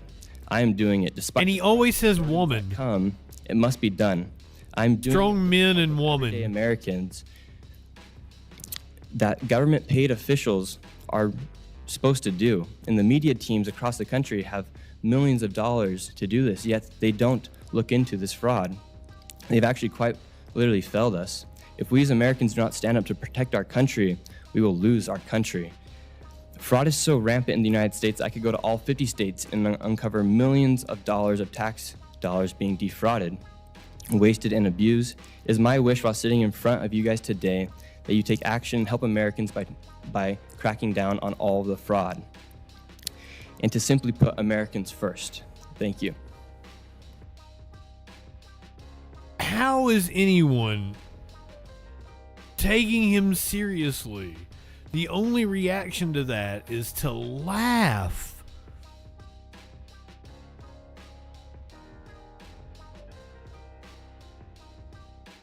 Well, that was a horrible definition of demagoguery. The principles of practice of demagogues.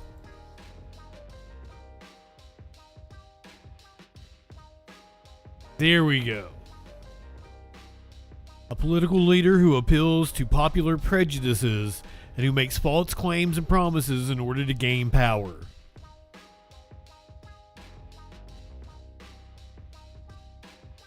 Nick Shirley is doing a demagogue,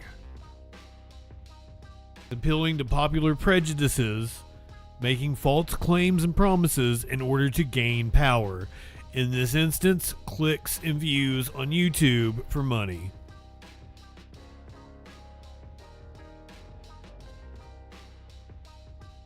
B-, welcome in, friend. Panelists, did I tell you good evening? Socialist Daunt. Parcourse. Sports cards. Fragwits.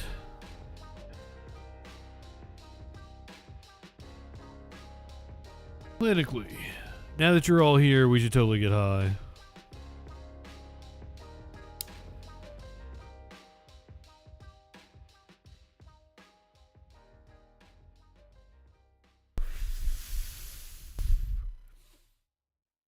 Silent, welcome in, my friend.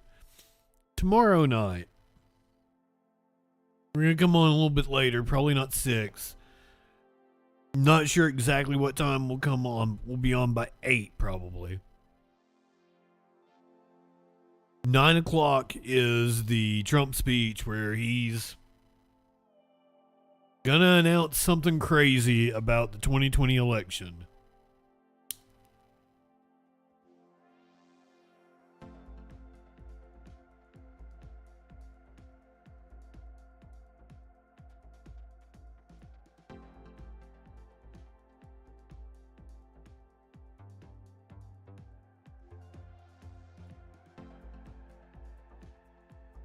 Let's do a little foreign affairs news real fast before we get to some crime stories. This is shit I've been trying to do for days now. We're gonna go to Paris, where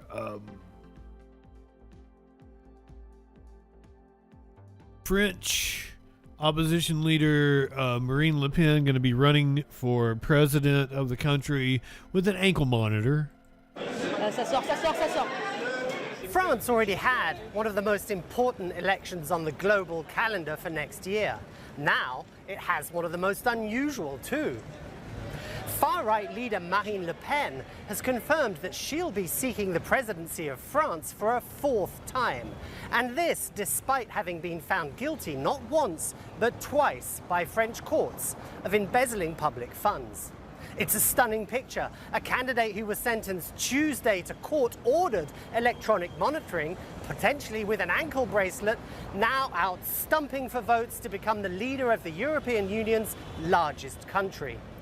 After the appeal court's verdict, Le Pen quickly announced that she will take her long legal saga to France's highest court. How that... She's gonna try to do a Trump. And it's not clear whether a final ruling will come before or after the presidential election, which is now less than 10 months away. That cloud of legal uncertainty hanging over the voting in April and May already makes this election extraordinary. And that's not all. Le Pen says she'll campaign in tandem with Jordan Bardella, a double ticket, not unlike, for example, Trump-Vance or Biden-Harris in the last presidential elections in the United States. Le Pen, a 57-year-old veteran of 3 presidential election campaigns, is the most experienced of the duo. She's a seasoned campaigner. But Bardella, her 30-year-old protege, is popular with Gen Z. He has larger followings than her on Instagram and TikTok. In France, it's a break with tradition for candidates to double-team a presidential election like this. The idea, Le Pen says, is that Bardella would be her prime minister if she wins in 2027. But a Le Pen victory is also far from certain, even with a multitude of polls that suggest that she, Bardella, and their National Rally Party are among the strong favourites. In short, the French president election race, and now more than ever after Le Pen's latest conviction, feels like it has many more surprises in store.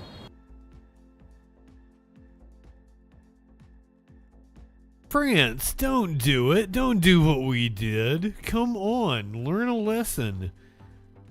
You just celebrated Bastille Day yesterday, or was it day before yesterday?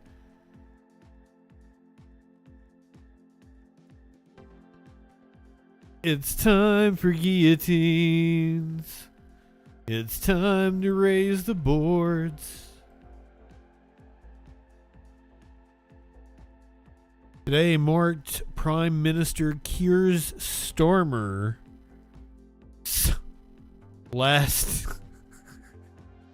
last appearance in front of Parliament for what they call Prime Minister's questions. As Prime Minister, it was his last PM's questions. I stand believe in Prime Minister! UK Prime Minister Keir Starmer left Downing Street on Wednesday to answer questions from UK lawmakers in Parliament for the last time. Prime Minister's Questions is a weekly ritual in British politics where the leader answers questions from opposition party leaders and So he won't be Prime Minister anymore, clinically. Know in advance, with often boisterous results.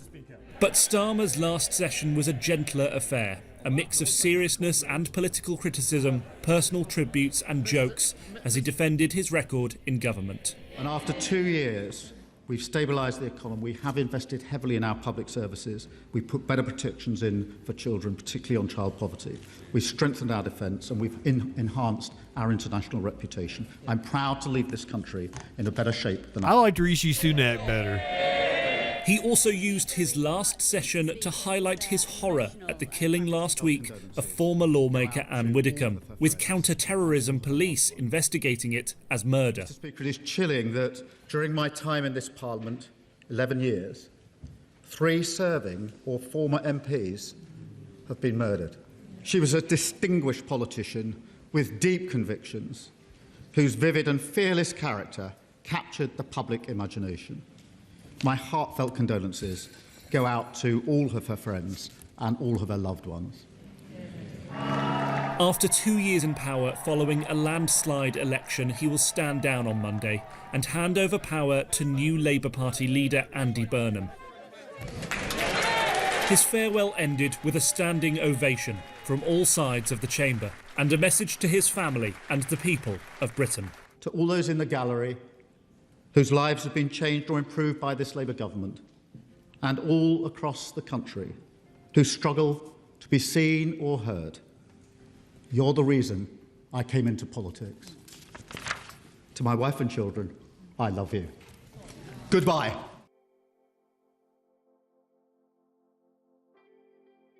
Goodbye, Starmer.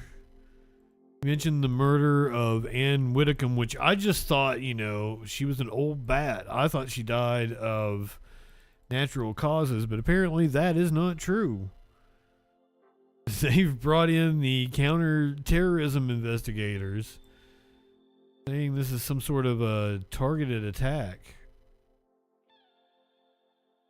Different.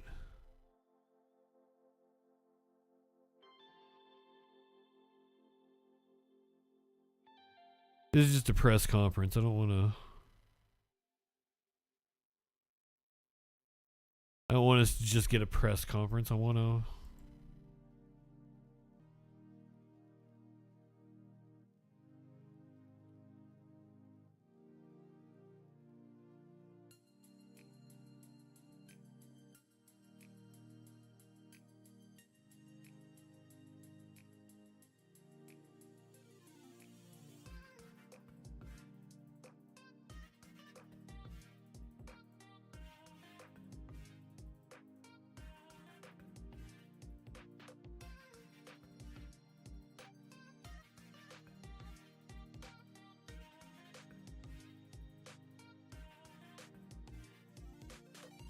Anne Widdecombe is a former MP, apparently. Just before 8 a.m. This CCTV footage obtained by The Sun reportedly shows a man with what appears to be a long object sticking out of his pocket, getting into a red car outside. Is that a gun in your pocket, or are you just happy to see me? 8 a.m. This CCTV footage obtained by The Sun reportedly shows a man with what appears to be a long object sticking out of his pocket, getting into a red car outside a house in Rotherham. This is reportedly the suspect in custody for the alleged murder of former MP Anne Widdecombe. It's here at Miss Widdecombe's property in Dartmoor, nearly 300 miles away, the suspect is believed to have driven. Devon and Cornwall police confirmed she was attacked on Wednesday at around midday. Her body found a day later. After the 28-year-old suspect's arrest in Rotherham on Saturday evening on the suspicion of murdering Anne Widdecombe, he was then reportedly driven to Devon to be questioned by detectives here. But now UK counter-terrorism have taken over the investigation from Devon and Cornwall police after new evidence emerged during their inquiries. For the past 3 days, police have insisted there was nothing to suggest political motivation in Anne Widdecombe's suspected murder. But this afternoon, the Home Secretary updated Parliament on the major developments. The circumstances of her death are extremely distressing. The Home Secretary can update me anytime. Lead in the investigation. Shabana Mahmood said the man in custody was not known to the anti-extremism programme Prevent, and regarding MP safety concerns, offered to reform a meeting with the parliamentary body responsible for security. I recognise the particular concern that the Reform Party will feel today, and of course Nigel Farage, the party's leader. When the man was arrested on this quiet street in Rotherham, it was initially on the suspicion of her murder. But as of today, he was re-arrested, this time on suspicion of commissioning, preparing or instigating acts of terrorism. Counter-terrorism police are pursuing multiple lines of inquiry as they try to establish the motive of the attack. And in the House of Commons, tributes for the veteran MP. And was fierce and enjoyed robust political debate. Whether you agree with her or not, she was principled, spoke her mind, and was true to her beliefs. In 23 years, she made over 8,000 contributions. I thought the same thing quickly. I'm like, yeah, I earned my suspensions. I don't hate black people at all. Shut up, Warlord. Why are you lying about me? Cicero, I appreciate your concern, but like I can't control clinically. I've told him to just be, a little more coy about it, but clinically gonna do what clinically gonna do, and he got a suspension not that long ago. I really don't I've gotten to the point where I don't care about. I don't even think Twitch is gonna exist. This show goes on whether Twitch exists or not. You can just find me somewhere else. I don't think Twitch makes it maybe another year, possibly. I seriously think things are dire. I don't know if this is any indication, but they took until the absolute last second to pay me this past week. They don't usually do that. I usually get paid because it's a window of time. It's the 9th through the 14th, and I got paid at the absolute last second. And the only other time that because I had another company I used to work for, and it was an internet-based company, and usually it was a window of blah blah blah days that we would get paid on. And right before they went out of business, it started being the absolute last minute. We would get paid the last 2 or 3 weeks before they went under. So I don't think Twitch is owned by Amazon. Yeah, Twitch has never turned a profit. As I understand it, things are very dire.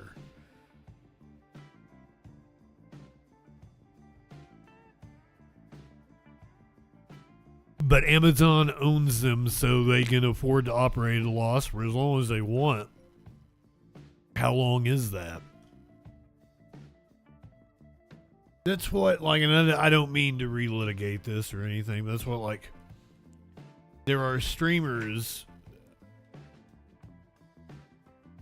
that are thinking, oh, Twitch should pay me more money, and, I don't disagree that you should get more of your subscriptions and everything, and that's something to fight for, but also the business calculations that Twitch has made. And it's apparently about video hosting, and that was one of the things that I brought up with this person. I'm like, if you were to go off on your own, because you kind of depend on Twitch. I have tried my best to not. I do a show and I distribute it on platforms. Yeah, the numbers are made up and the rules don't matter. It's how long is Amazon willing to do this, and I'm kind of betting they're not willing to do it very much longer. Because, the game is changing.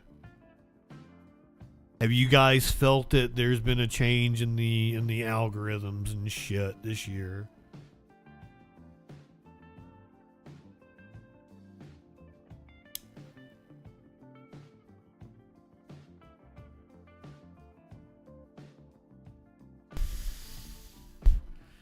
But apparently, like, Google owns the compression that makes live video streaming cheap enough to be able to give everybody in the world their own streams. And Twitch is paying like fucking 5 to 10 times or something what it costs Google, so there's just no way they can compete.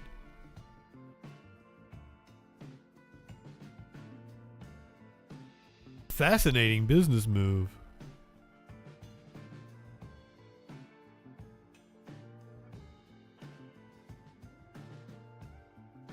Let's do some crime stories. Oh, wait a minute. Hold on. I had more British stuff. They mentioned that Nigel Farage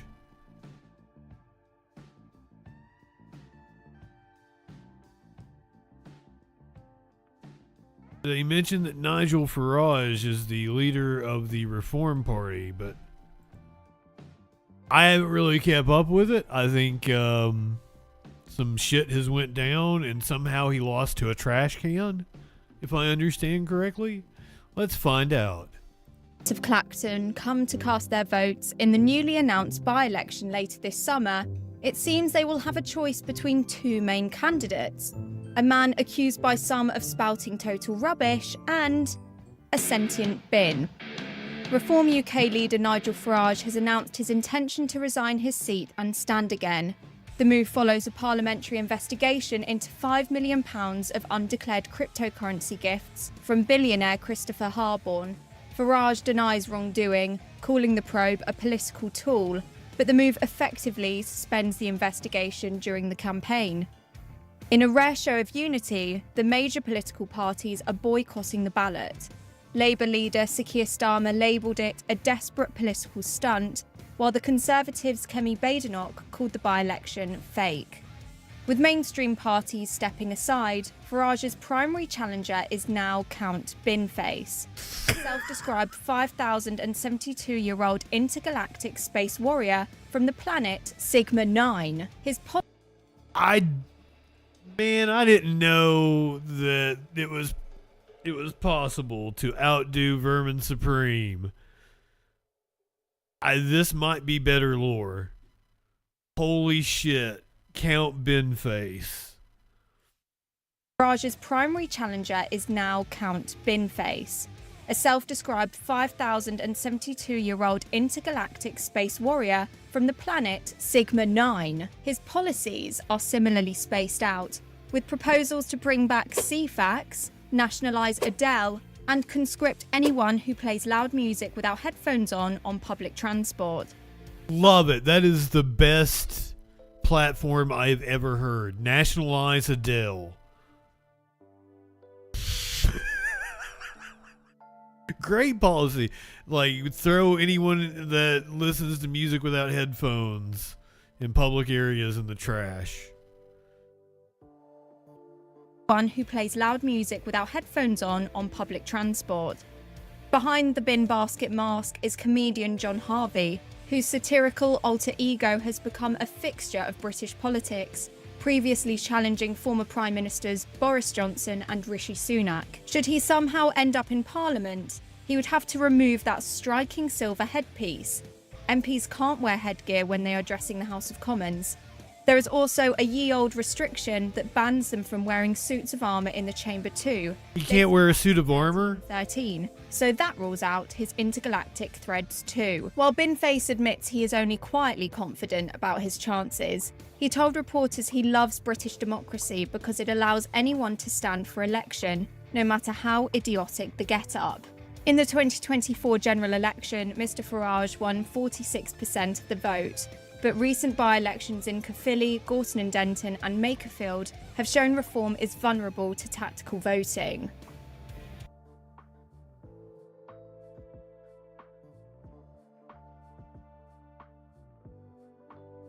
Count Binface. nationalize Adele. What does that policy entail, nationalizing Adele?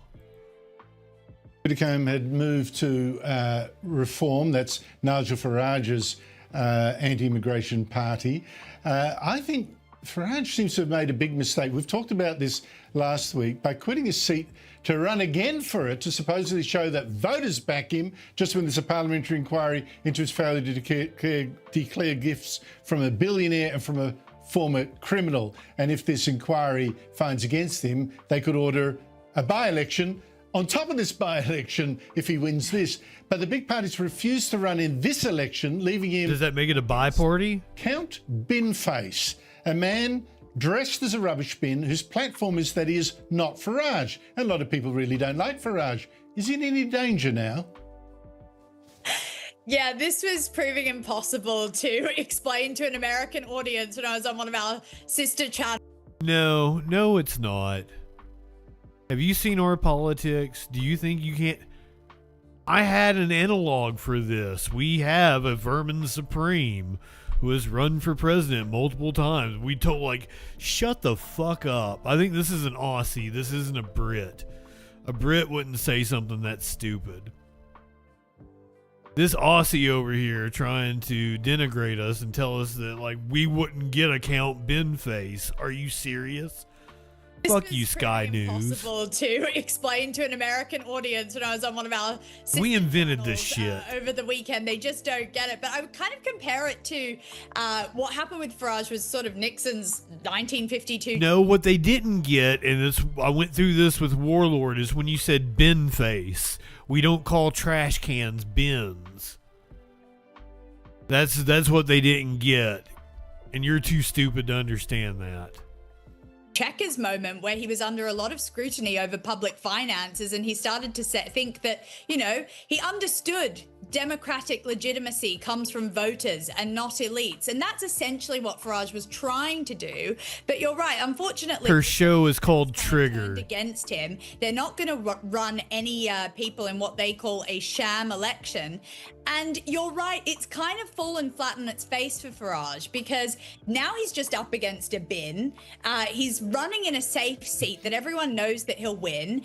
And if he is found guilty within this parliamentary investigation, then it is going to be another by-election. So although what I thought was a sort of political masterstroke earlier on in the week, I am starting to think that they didn't wargame this up at Reform HQ. I don't think they foresaw that the other parties would pull out and leave Farage somewhat totally sort of naked as the tide goes out. It's just terrible what's actually happened to him politically. And I think... No, he deserves it because he's a piece of shit. Properly, it could be the beginning of the end. I think that's a real danger. Now, all these Reform volunteers have got to go to his constituency to help him win an election, instead of fighting, say, you know, in Manchester or something like that for the new mayoral thing. Now that their mayor is going to become the... Fuck him. I hope he gets tossed in a bin. Ah ha ha ha. I think we are rooting for Count Ben Face, right? Everybody in this chat is very pro Ben Face. Okay, some of these stories are ones that I had left over from yesterday that we didn't get to. I will see if I can get us an update on this, because this was about a woman hunt in Florida. Oh, I guess I should hit the content warning. Usually we're on a manhunt. Woman hunt. In Florida, woman still on the run as 2 more arrested after a body found buried in the Panhandle. So far, they've arrested 6 different people, including David Crosby of Crosby, Stills, Nash and Young.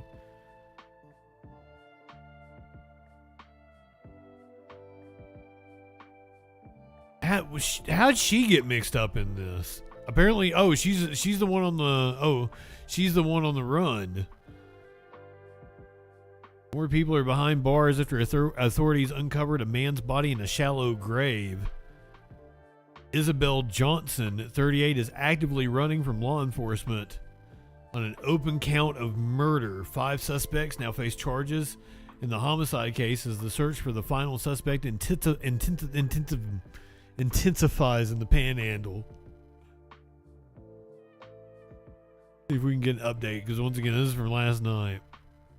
I can't talk tonight. I don't have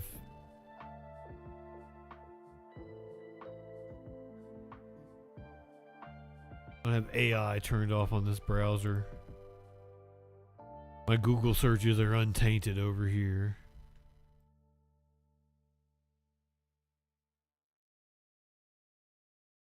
She is still on the run. Here's an update from like 9 minutes ago. Beautiful.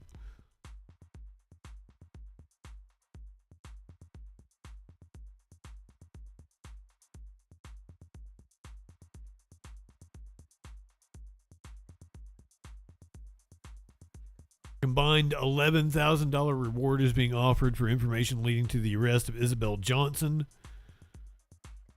wanted on an open murder charge of 43-year-old Jason Coulthart. Johnson is described as a 38-year-old white woman, about 5'3", 120 pounds. Authorities say Johnson uses multiple identities and aliases. She's known as Harley, Jessica Elaine Bowman, Jessica Elaine Thrush or Thrash, Jessica Dowdy, and possibly Denise.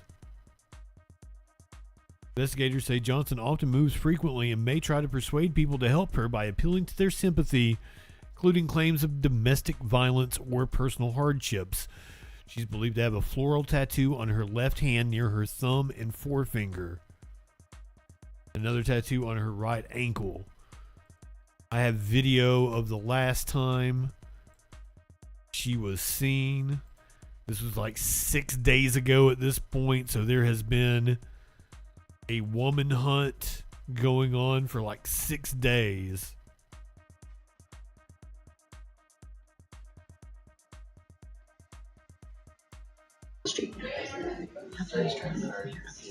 This is Denise, or Thrashy. Sorry, I'm shaking. I just had a cool experience in hell. I'm just trying to get back to my house. It's like 8 miles that way, and I've already gotten 14. That's the whole thing. That was on June 26th. This was her last known location.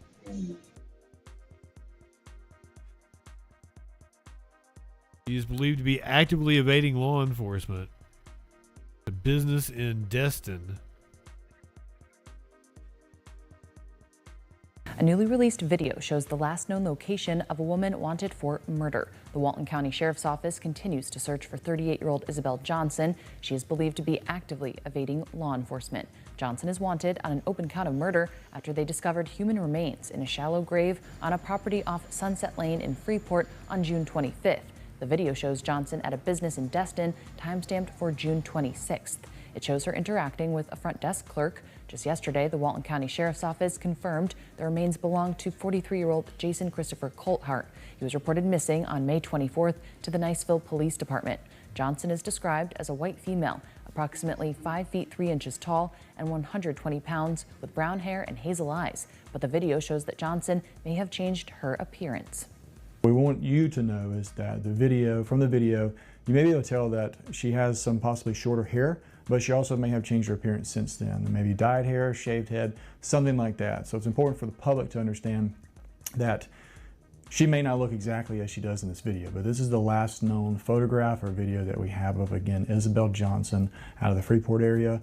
This video comes from Destin. We've been constantly working, our investigative team and our patrol team. Honestly, a big portion of the agency has been focusing on our efforts to try to locate Isabel Johnson, to hold her accountable for this incident, this crime, and ultimately the killing of Jason Coulthart. Anyone with information on Johnson's whereabouts is asked to contact the Walton County Sheriff's Office using the number on your screen. Anonymous tips may also be submitted through Emerald Coast Crime Stoppers at 850-863. Kind of cute, but you May be know. available for information leading to her location and arrest. If Johnson is spotted, do not approach her and call 911 immediately. You know, clinically, that's a pretty good rule of thumb. But there was apparently a lot to this.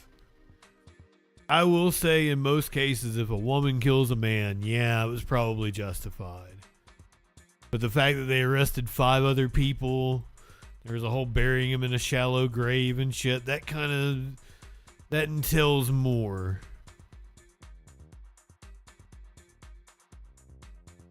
Ponder monkey.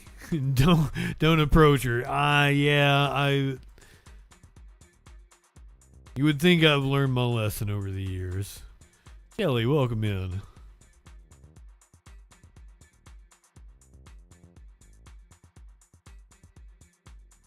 I can't fix any of them. I can't fix Nancy Mace. I can't fix Taylor Shabusiness. Now there is a video coming up.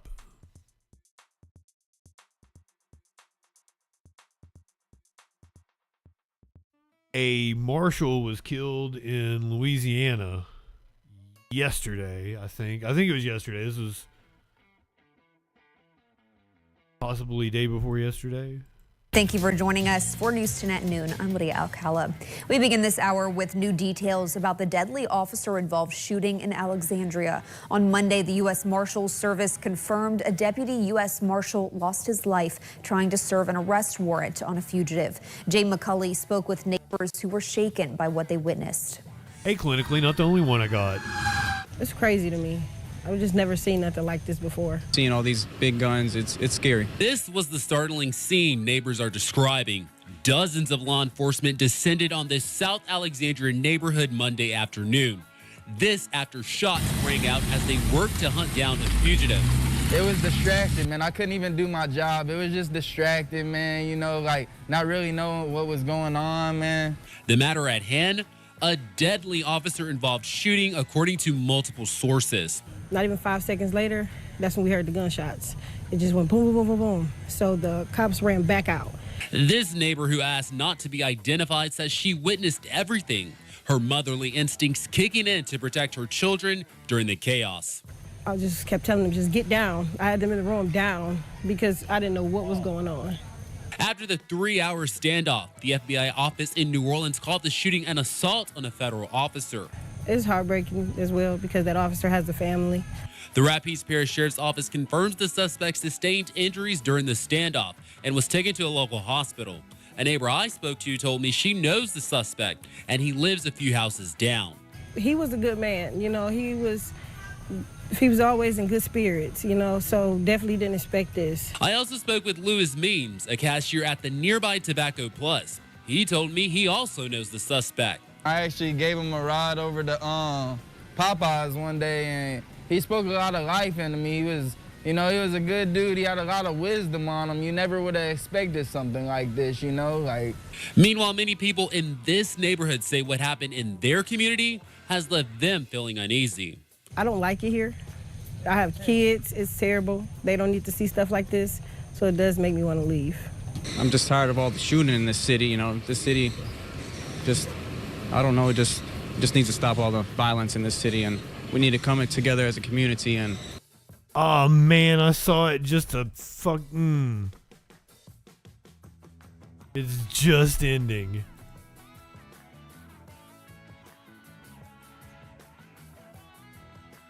There hasn't been a lot of police chases. Oh, they just started streaming, so I didn't really miss it, but like it's already over. Suspect is giving up. Yeah. 2 suspects. This is live in LA.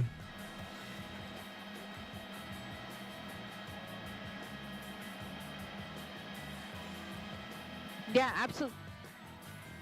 This is a lot of officers calling. There's, let me see. Look at all these units. Jesus. Look at all these units here from the LAPD. I would venture to say most of them are from Southwest, which isn't even their jurisdiction. They're way up north. So yeah, it looks like all of these units, as far as I can see, are from the Southwest Division of the LAPD, which is again near the USC area. And right now we're closer to the Watts Towers. So they went out of their area to chase these guys. At least 20 officers, from what I can see. Now that leads him to believe that potentially they were armed, and that is why officers were so careful with this one, with all of these units and 2 helicopters overhead. But you saw the determination here. They simply just came to a stop. Doors popped open. They gave up. The passenger being taken into custody now. The driver will be next.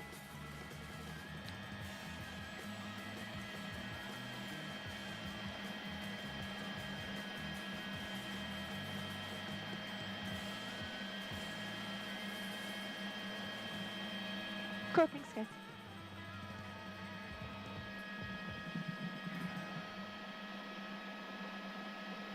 Still on until window, copy that.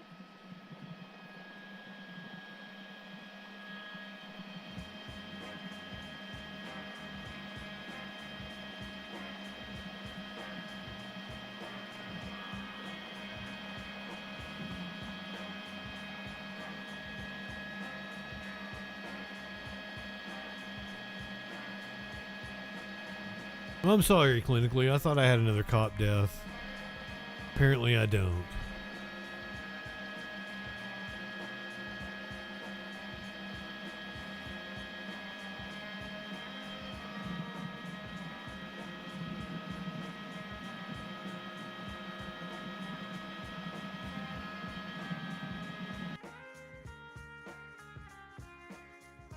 But I can say it was just another day.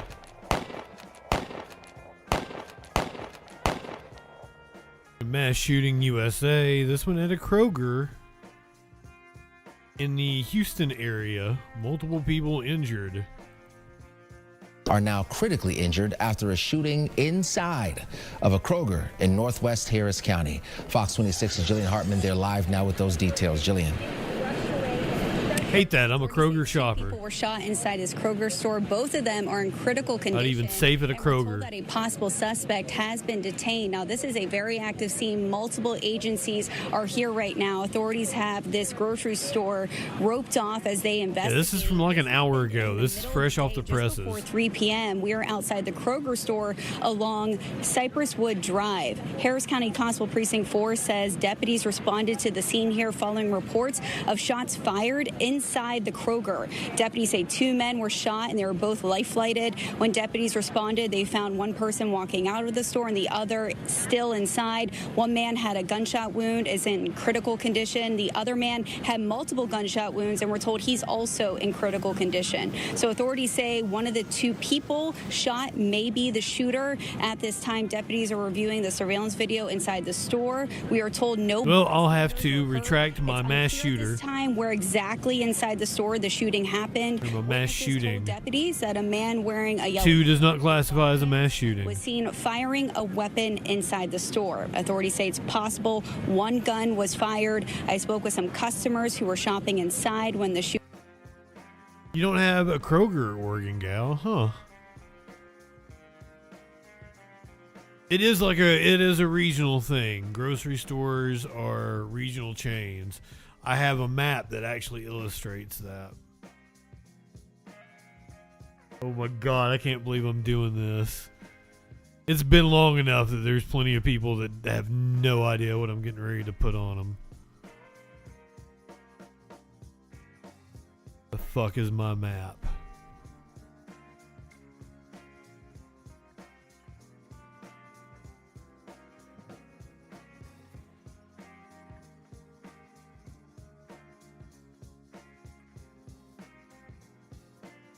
Where is it? There's no way I deleted it.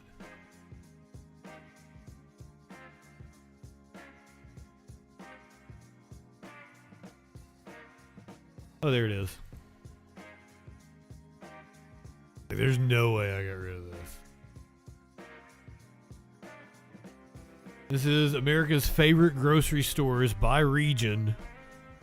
As you can see, the Kroger Very popular in the area known as the Capital Beltway, the Appalachian region. We're quite fond of the Wilson Titley grocery stores.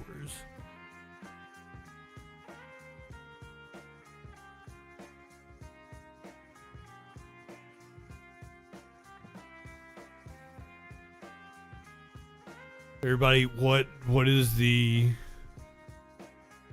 favorite grocery store in your region? Pick out your region. Let me know. Mine is Appalachia. We love the Wilson Titley.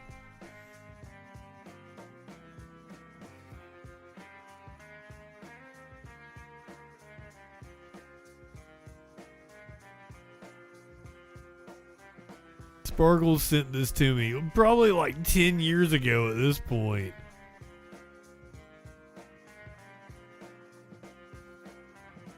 I was like, that's not funny.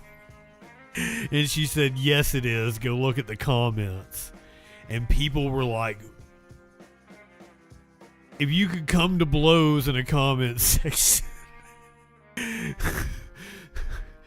I guess because the Kroger is real and people know that Kroger is real, it throws everybody off. So there's like people like incredibly angry. They're like, I live in the Pacific Northwest and I ain't never heard of a goddamn turtle bees in my life. And I had to admit to Sparkles. Yes, the comments made this fucking hilarious.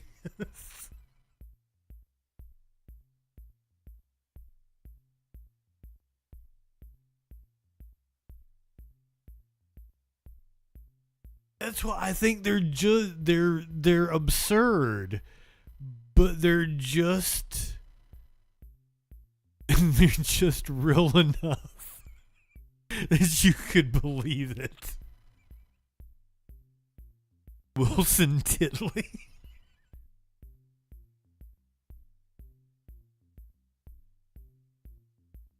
So yeah, I've and turtle bees. Fucking Sparkles loves the turtle bees.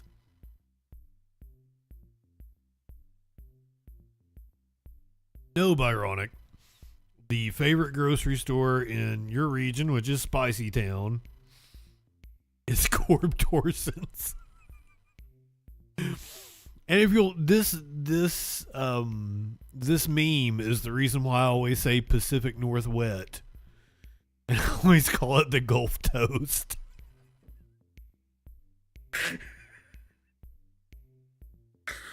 It cracks me up. It's not real. None of them are real except the Kroger. Not a one of these is real except the Kroger.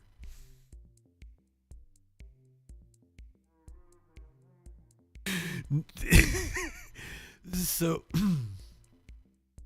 I made a Facebook page of Wilson Titley, and I meant to actually run it and make it a whole, like grocery store thing. But I ended up making myself like the regional manager for Wilson Titley. And that was my job listing on Facebook. And you have no clue how many people tried to report me to Wilson Titley to get me fired.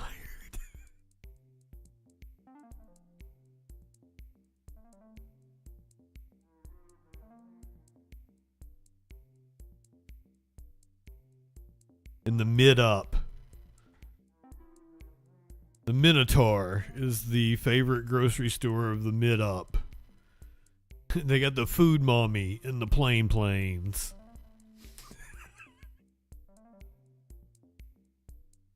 Well, it's a meme.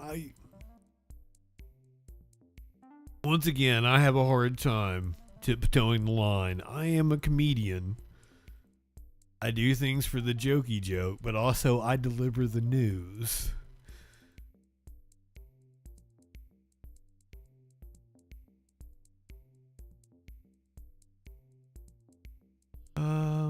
Oh, here, I've got the That shooting at the Kroger, I've got the video of the suspect getting arrested.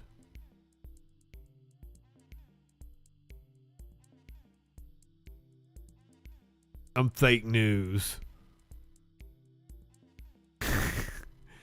I'm sorry, working gal.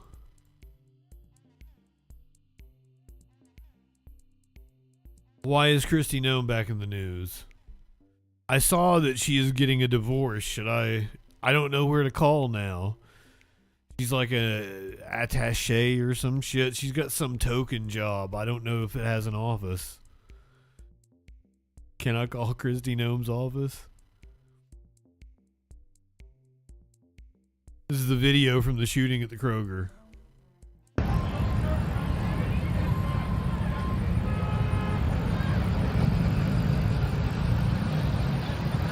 People are out. Everyone just ran out the store. A dude up there's telling them what's happening. Here come all the cops right here.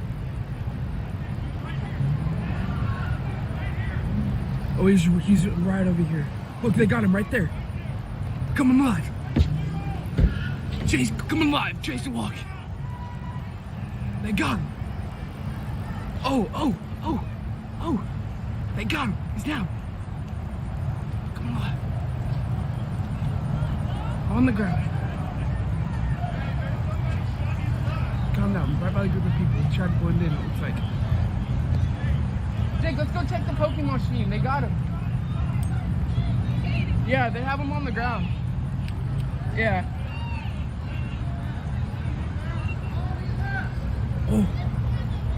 Look. They got him right there. Cops running in the store. Maybe another one. Possibly going to tend towards the injured. Another person was shot. Just sitting here and everyone started running out. Yeah, they have him on the ground in handcuffs.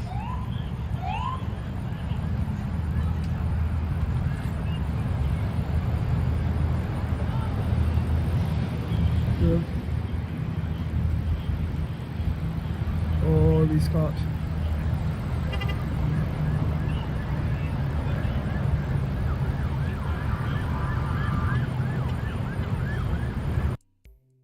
Which Walmart would that be? Welcome in, James. I can't hold it against the dude that was holding the camera if he got hard watching that. Like, you guys see me watch body cam and police footage fucking hours upon hours. I'd probably get hard too if I was right there in the middle of it.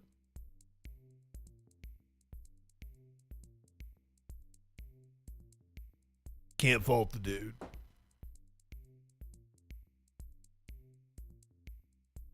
We are going to Massachusetts, where there's apparently a do I sound like I'm from Cali? That's interesting. We're going to Massachusetts, where, I mean, closer. We're going to Massachusetts, where they are apparently searching for a driver that was going the wrong way on a road and has fled the scene. Another wrong. Guess we can call it a manhunt. Two crashes, this time in Northborough.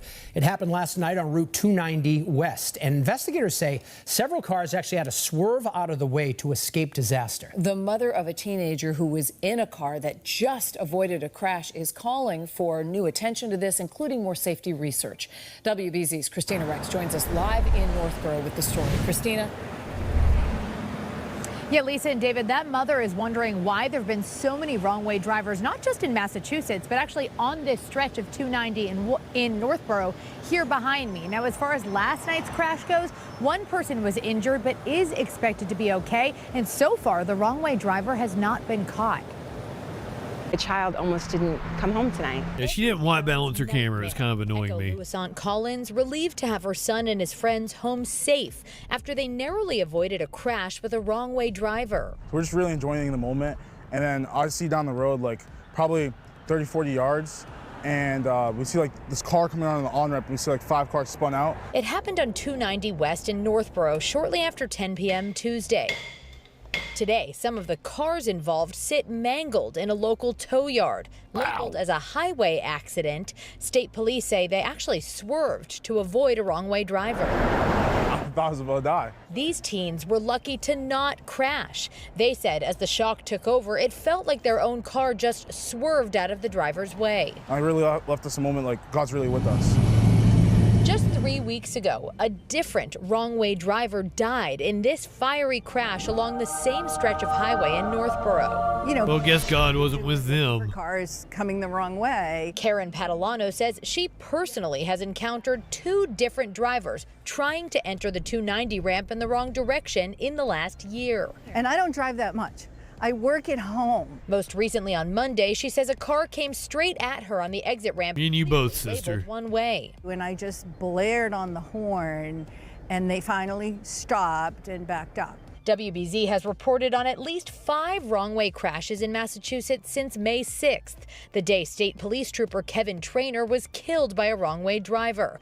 A new report released Wednesday by the Essex County DA said that driver, Hernan Marrero, had a blood alcohol level twice the legal limit, and that between 9:20 and 12:53, Marrero was served a total of 9 alcoholic drinks at a Saugus restaurant. This was an entirely preventable incident. That Kevin's death was the result of poor decision-making, multiple poor decisions made that night.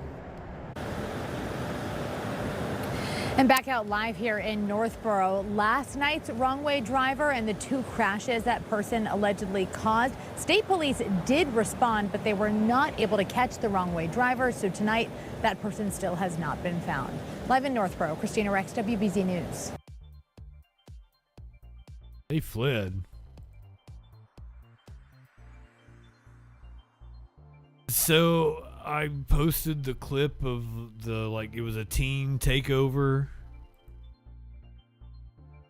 and they were like all riding their bikes on the side of the road, and I was like, Karen complains about teens riding their bikes, and so many people was like, oh, they're not a Karen, they're just concerned for the safety, someone could get hurt. This dude named Kevin commented, and I responded. I was like, the male version of Karen is Kevin, right? I don't think he liked that very much.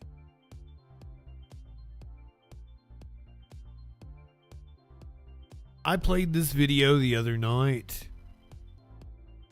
I wanted to make a clip of it, but I stupidly turned my camera off, and I'm not on camera the other night when I played this clip. So we're going to watch it again so I can react to it and act like I've never seen it before. If you haven't seen it before, you act like you've never seen it before. But also, I need to tell you, content warning. I was not prepared for what I was getting ready to see the other night when I actually played it for the first time. So again, content warning.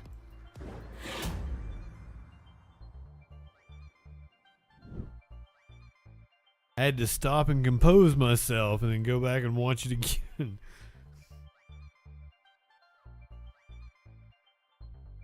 A fitness influencer in Florida was working out in a gym. Some dude said something to him and he went the fuck off on him. Pulled to the ground and struck more than 20 times. Surveillance video captured the chaos that unfolded inside this Miami gym in December of 2024. So I came to the gym and they jumped me. Two of the guys they're hitting me with a weight, and then he hit with a weighted belt. Police say the man in the black shirt doing the punching is social media fitness influencer Wesley Watson. Nothing influencer, of course. What we have to do today. On social media, convicted felon Watson, or Wes, promotes himself as a motivational speaker. Now he has another conviction under his belt. You would be sentenced to 21 months state prison with credit for all time served. which would be followed by 7 years of probation. Last week, Watson pleaded guilty to the beating. Police say the victim, wearing a white tank top, confronted West. They literally attacked me. They hit me first. 2 other guys? I was like 3 or 4 of them. 3 or 4 of them? Yeah. The two argued, and after the victim pushed Looks like he was in a UFC fight. Watson responded by repeatedly striking him with a weightlifting belt. And someone comes and attacks you when you're chilling, it's fight or flight. It's life or death. Watson failed to prove the punching was in self-defense. Records show the victim suffered a face fracture, a concussion, and 2 black eyes. On top of prison, as part of the plea deal, Watson must go to counseling for avoid drugs and alcohol. Domestic violence restraining order. But Watson's legal troubles are not over. In Broward County, he's accused of severely beating a woman, leaving her... Of course he beats women. According to records, this case remains open. In a statement, the victim's attorney told NBC6 he is grateful Watson was held criminally responsible and they look forward to the civil case. Court records show the victim is seeking more than $50,000 in damages from Watson and the gym. Christian Colon, NBC6 News.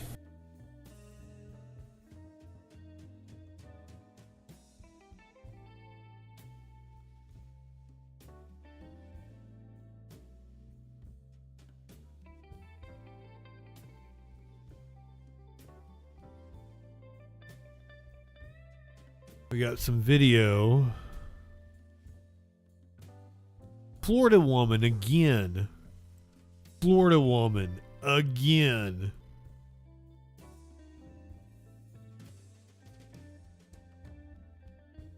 This is the second time tonight.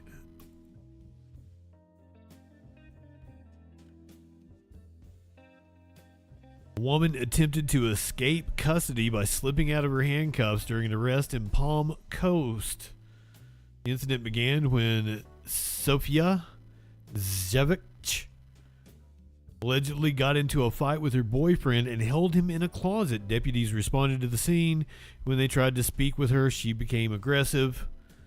Here is the footage. That's crazy. Stop resisting. Stop. Stop. She just kicked me. Fuck you.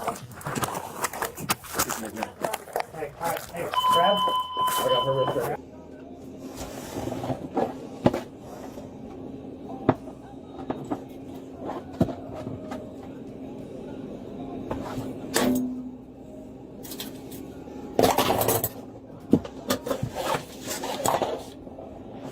Acted like it was nothing.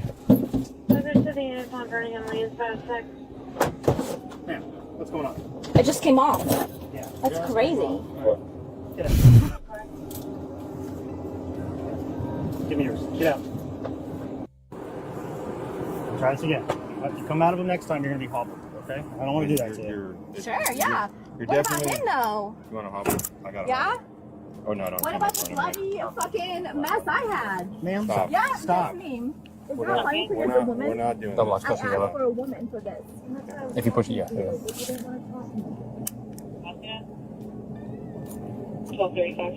What was the point in taking the handcuffs off then if you were just going to knock on the window and be like, hey, put me back in handcuffs?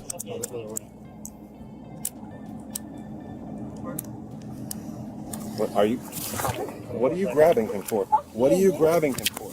I'm not grabbing anybody. This is not going to go. Go down for 5 minutes. Give me your arm. Give me your arm. Give me your arm. She's pulling her arm underneath. Yeah. She's pulling her arm. Fine. Okay, she's out. It's out. It's out. I got it. I got her arm. You don't have to be that rough with her. You're not really complying with us. Unless she's into it. I don't know. I don't know what her kinks are. That's crazy. That's crazy. Stop resisting.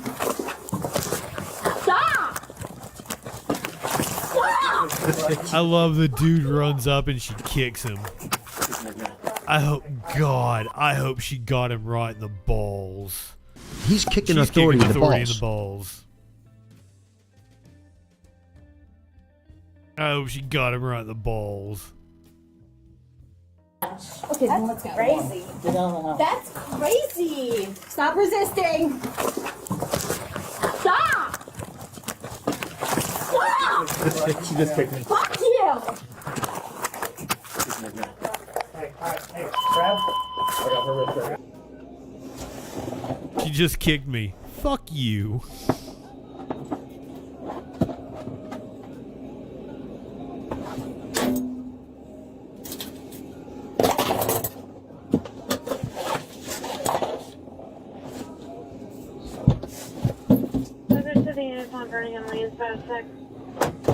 Ma'am, what's going on?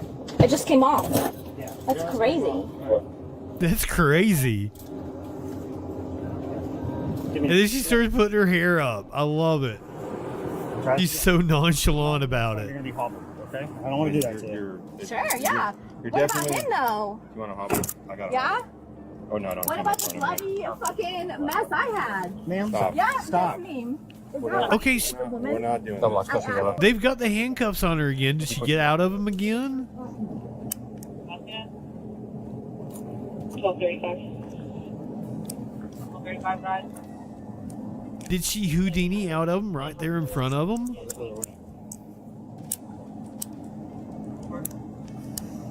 What are you? What are you grabbing him for? What are you grabbing him for? I'm not grabbing anybody. This is not going to go. Go down to 5.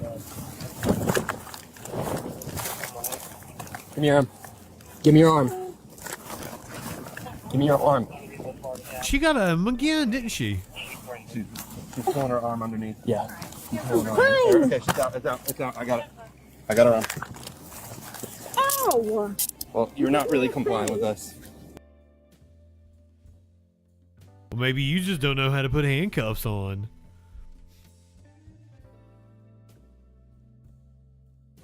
Famously said the 9 most terrifying words in the English.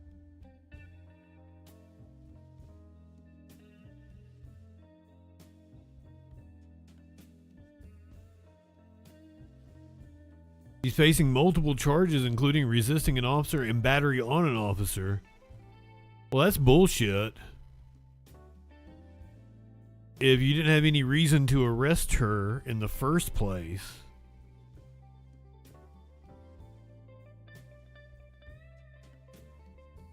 Then you can't charge her with battery and resisting. That's fucked up.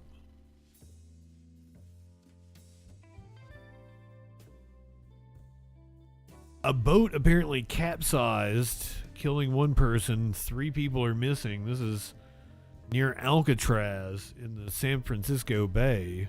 Dramatic search operation is underway after a pontoon boat capsized near San Francisco's Alcatraz Island yesterday afternoon. Authorities say 1 person died and 3 other people are still missing. First responders were able to rescue the remaining passengers of the 20 who were on board. Let's go live now to San Francisco and CBS News Bay Area reporter Maddie White. Maddie, good to see you. I'm glad it worked out this time around. So can you walk us through what happened?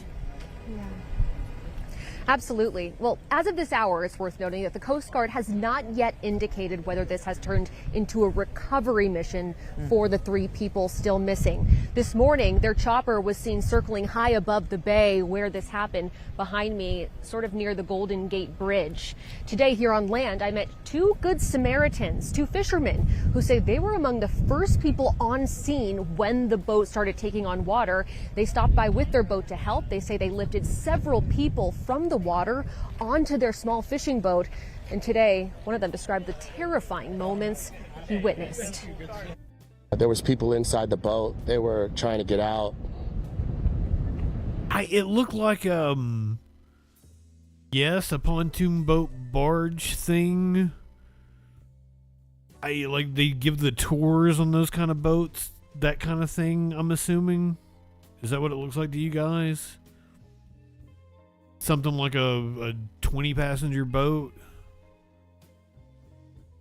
Today here on land, Floating kind of ferry thing? 2 fishermen who say they were among the first people on scene when the boat started taking on water. They stopped by with their boat to help. They say they lifted several people from the water onto their small fishing boat.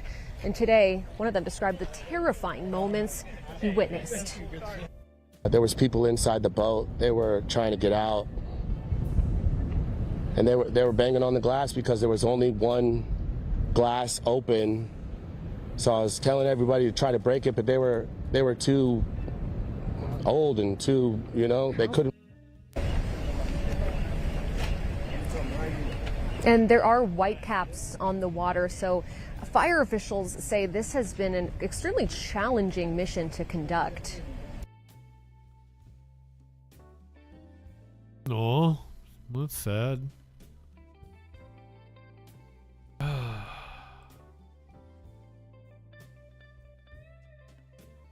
Didn't have another cop death, but I do have cop firing.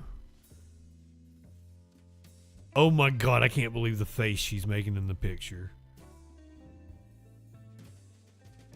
Woman has been fired after she was caught having sex on the job.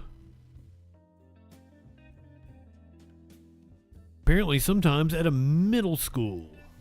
Is off the force today after admitting to serious departmental violations. This is News 2 at 4. I'm Tori Gessner. And I'm Kendall Ashman. News 2 has been investigating this salacious story for months. Andy Cordan joins us now with the story you were seeing first on 2. Andy. Hey there, ladies. You know, an internal investigation by Metro Police revealed a sex scandal. Now, it happened on duty. It happened in a Metro Police car. It happened in a middle school with children who were close by.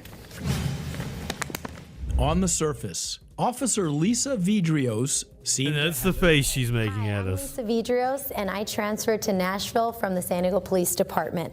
Prior to serving as a police officer, I served in the United States Marine Corps for 9 years. In 2022, she graduated from the Metro Police Academy. The department even chose her among a handful of promising. On the surface, I mean, she's not bad looking. Vidrios seemed to have it all. Hi, I'm Lisa Vidrios, and I transferred to Nashville from the San Diego Police Department.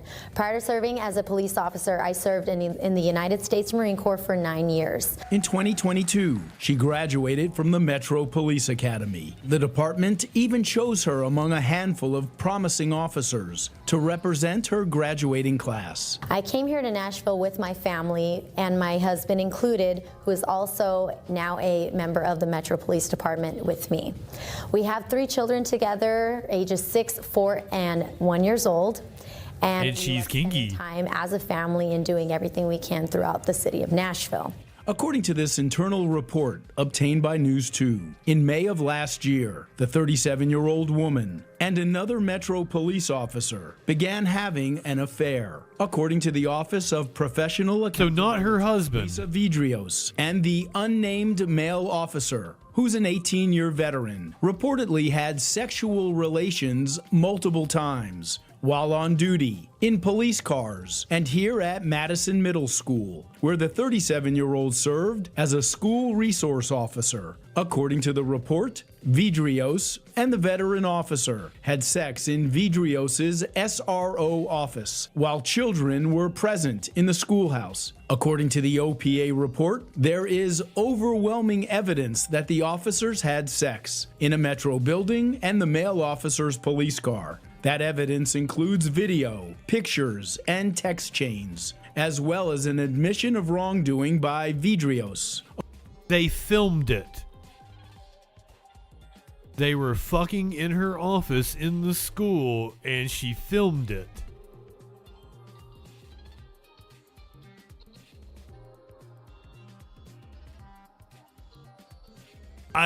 Silent, I was just getting ready to say, wait a minute, why do we know her name and not his name?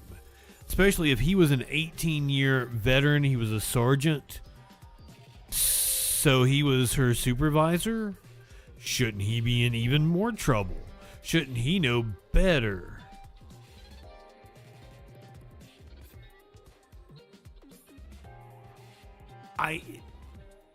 She might have not been cheating on her husband. They might have had an open relationship. We don't know all those details.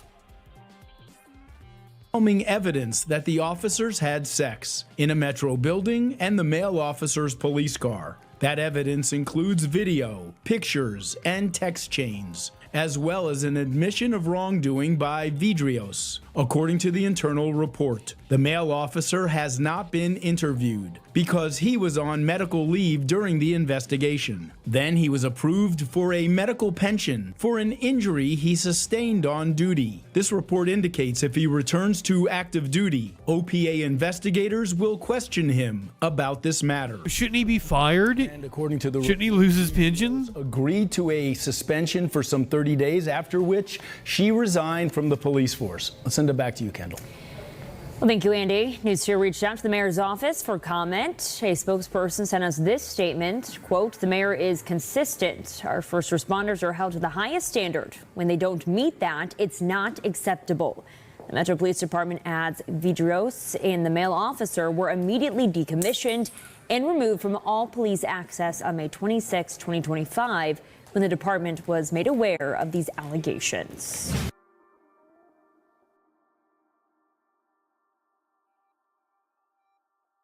Bullshit. I mean, if she was on OnlyFans, that could be a reason why she might want to leave the force, because she already making more money than what she could being a cop.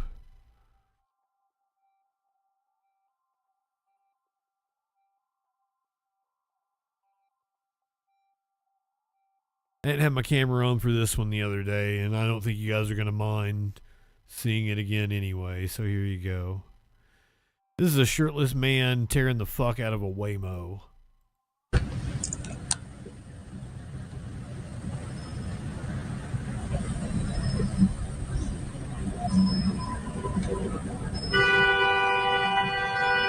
He has smashed the windshield already. He's got the windshield wiper in his hand.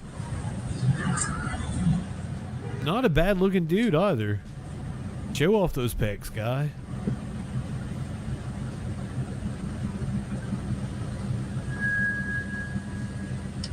Please don't hurt yourself on the windshield, but it still seems to be intact for right now, so there's not any chance he would cut himself.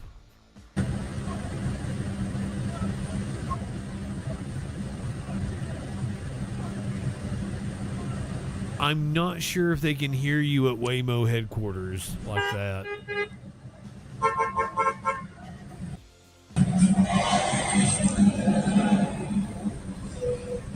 He seems to have something he wants to say to the people at Waymo. I think it's fuck you. I'm no lip reader.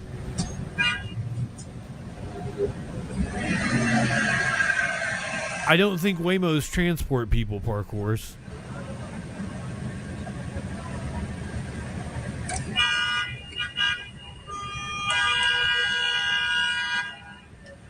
Don't they transport goods or some shit?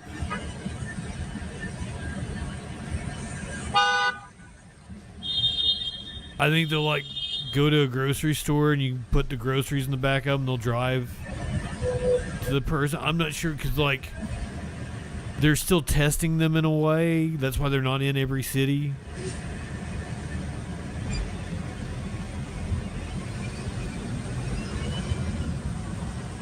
Because every time we run into them like this, you know, they're causing an issue just being somewhere they shouldn't be. It would seem that this one got in this dude's way.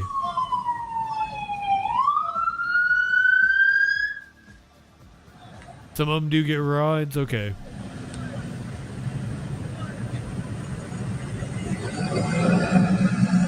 We don't have them where I'm from.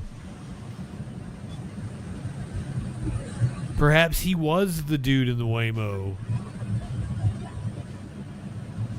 Perhaps he was the passenger and he got upset at it.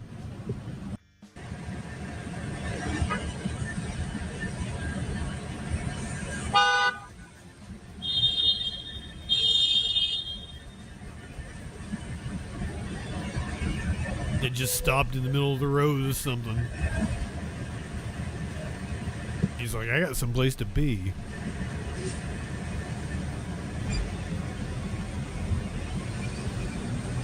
Accidentes.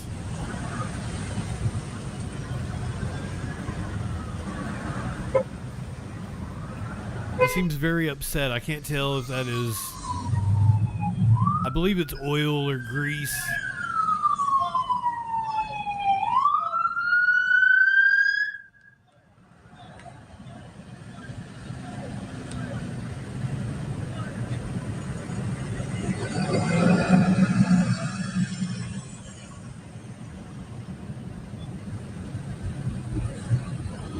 I mean, all his anger was directed at the Waymo. Cops are here.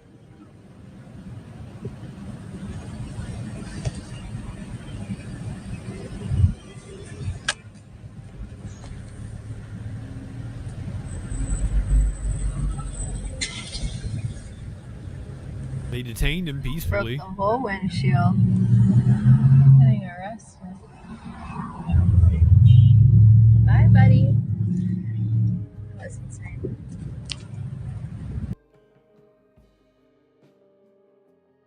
No shoes, no shirt, no service.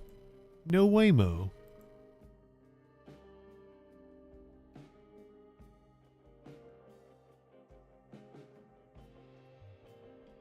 Insane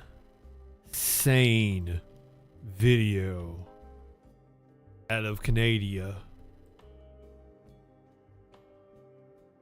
This is near Armstrong, Ontario. A train.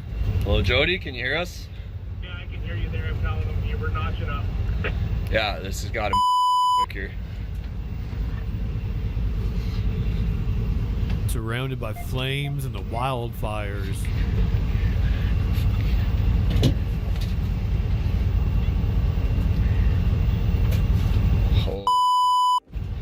Oh, that's alright. This kind of burnt off, so we'll be okay now.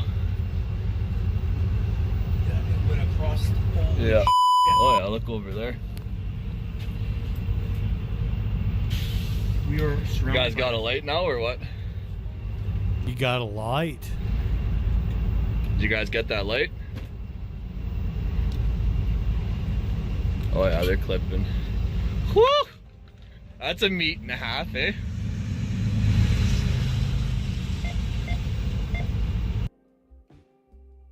Is he asking for a light for his cigarette? Because, brother, just step outside. These wildfires, and we're experiencing them in California, New Mexico, Minnesota has evacuation orders going on, but Canada is getting absolutely destroyed right now. And the smoke is apparently contributing to low visibility and dangerous air quality conditions in the United States. Check out this video. Incredible, right? You can see those flames where they've marked where the wildfires are.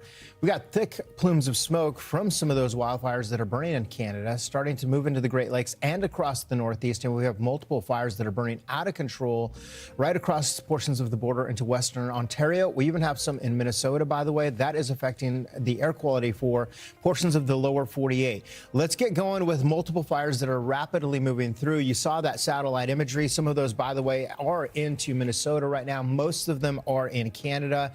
Look at the amount of wildfires burning more than... Wow.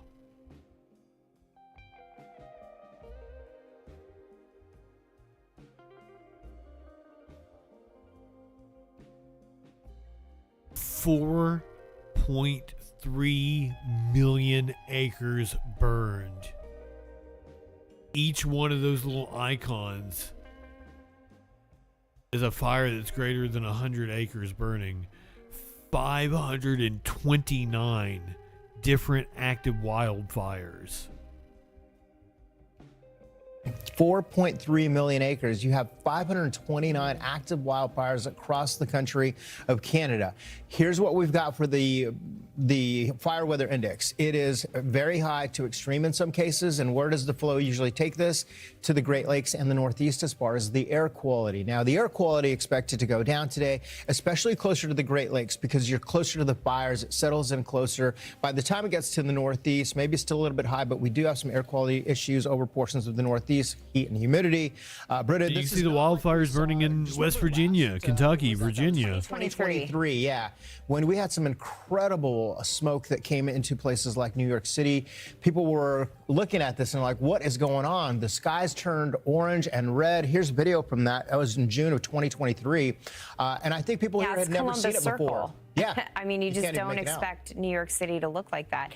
At the time that this played out, June 2023, we actually had the poorest air quality in the entire world. Yeah, that's right. In New York City. So it's more than just the visual. This actually impacts your lungs and your health. So we might not get to that level with this event that will be unfolding today. And also, by the way, Thursday looks like we'll have a lot of smoke moving in. The computer models are echoing that. But it will be enough that it will impact air quality. In fact, yesterday in the Northeast, we got to a moderate level. We actually had unhealthy air across the Great Lakes because you guys are closer to that source where those fires are burning. Yeah, your skies might look a lot redder and brighter than they will across portions of the Northeast. These were all triggered, believe it or not, by a lot of Actually, the Aurora Borealis. Came through, a lot of tinder, a lot of Natural forestry. cause. This time of year. Yeah, and let me go back in time for this so you can just take a look at this real quick. Part of the country. Look at the amount of lightning strikes and all of the thunderstorms that were moving.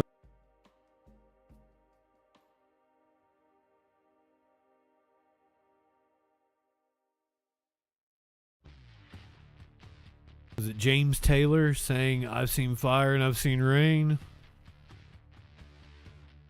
Well, there you go. Texas getting slammed with severe storms. I think they're passing through right now.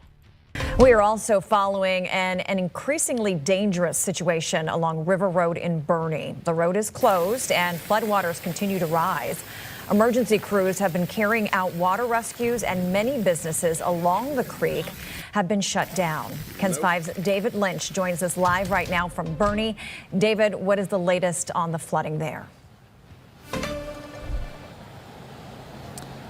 Yeah, hey there, Reese. So right now we're alongside Boerne Lake Park, and the good news is that the water levels here have started to recede. And the reason we're saying that is you can see the impact that the rising water levels from this morning had, muddied over paths, fauna and vegetation brushed over, muddied over, clearly feeling the impacts of the rising water levels from this morning. But the good news is officials here in Boerne saying just in the last 2 hours, water levels have started to recede, at least in this part of town. I'm going to step aside so you can see what Cibolo Creek looks like behind me.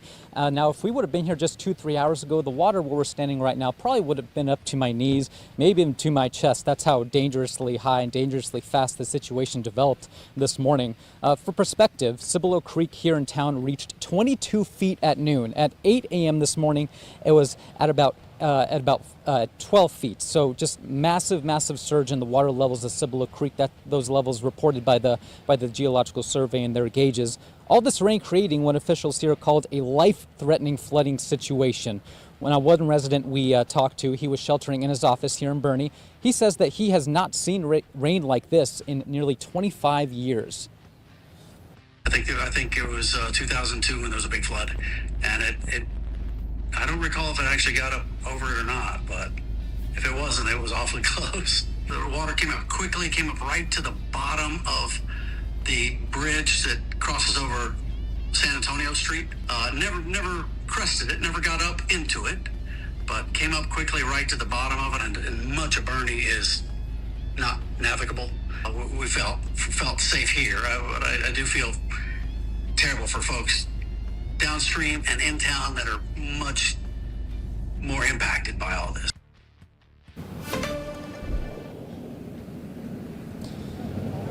Now, we are expecting to hear soon from the city of Boerne officials here about the latest and their response efforts that led to evacuations and water rescues this morning as the rain was coming down hard while thunder was booming. Authorities, important to note, they don't want folks to let their guard down. The rain may have stopped for now, but they are warning the Kendall County Office of Emergency Management and local officials warning that more rain could be on the way. So if folks feel unsafe in their homes here in Boerne, this was from this afternoon, in the evacuation areas this morning, consider taking advantage of this break in the rain to leave your home now and seek higher ground if you think that'll help you out.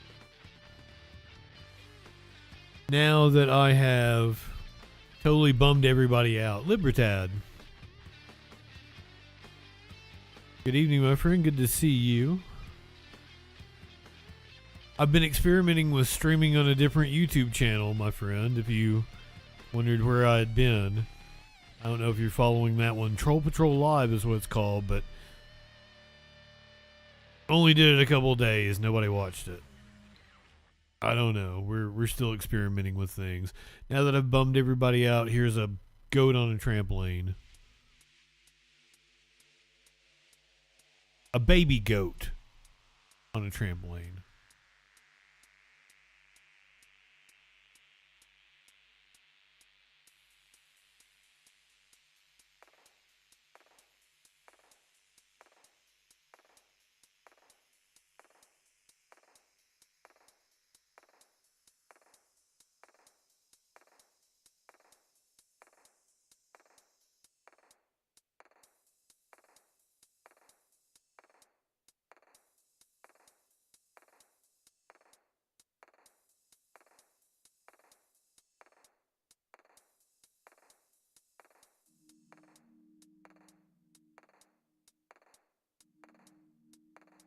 If you're watching on Twitch, we're going to head over to Tyler X.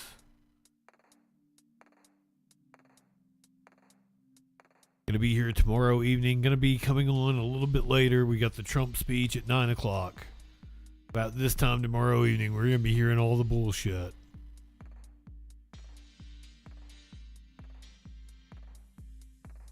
Light one up, tip one back. It's all right to have a little fun before we hit the sack. I'm JustinFREAKIN. We'll see you tomorrow night.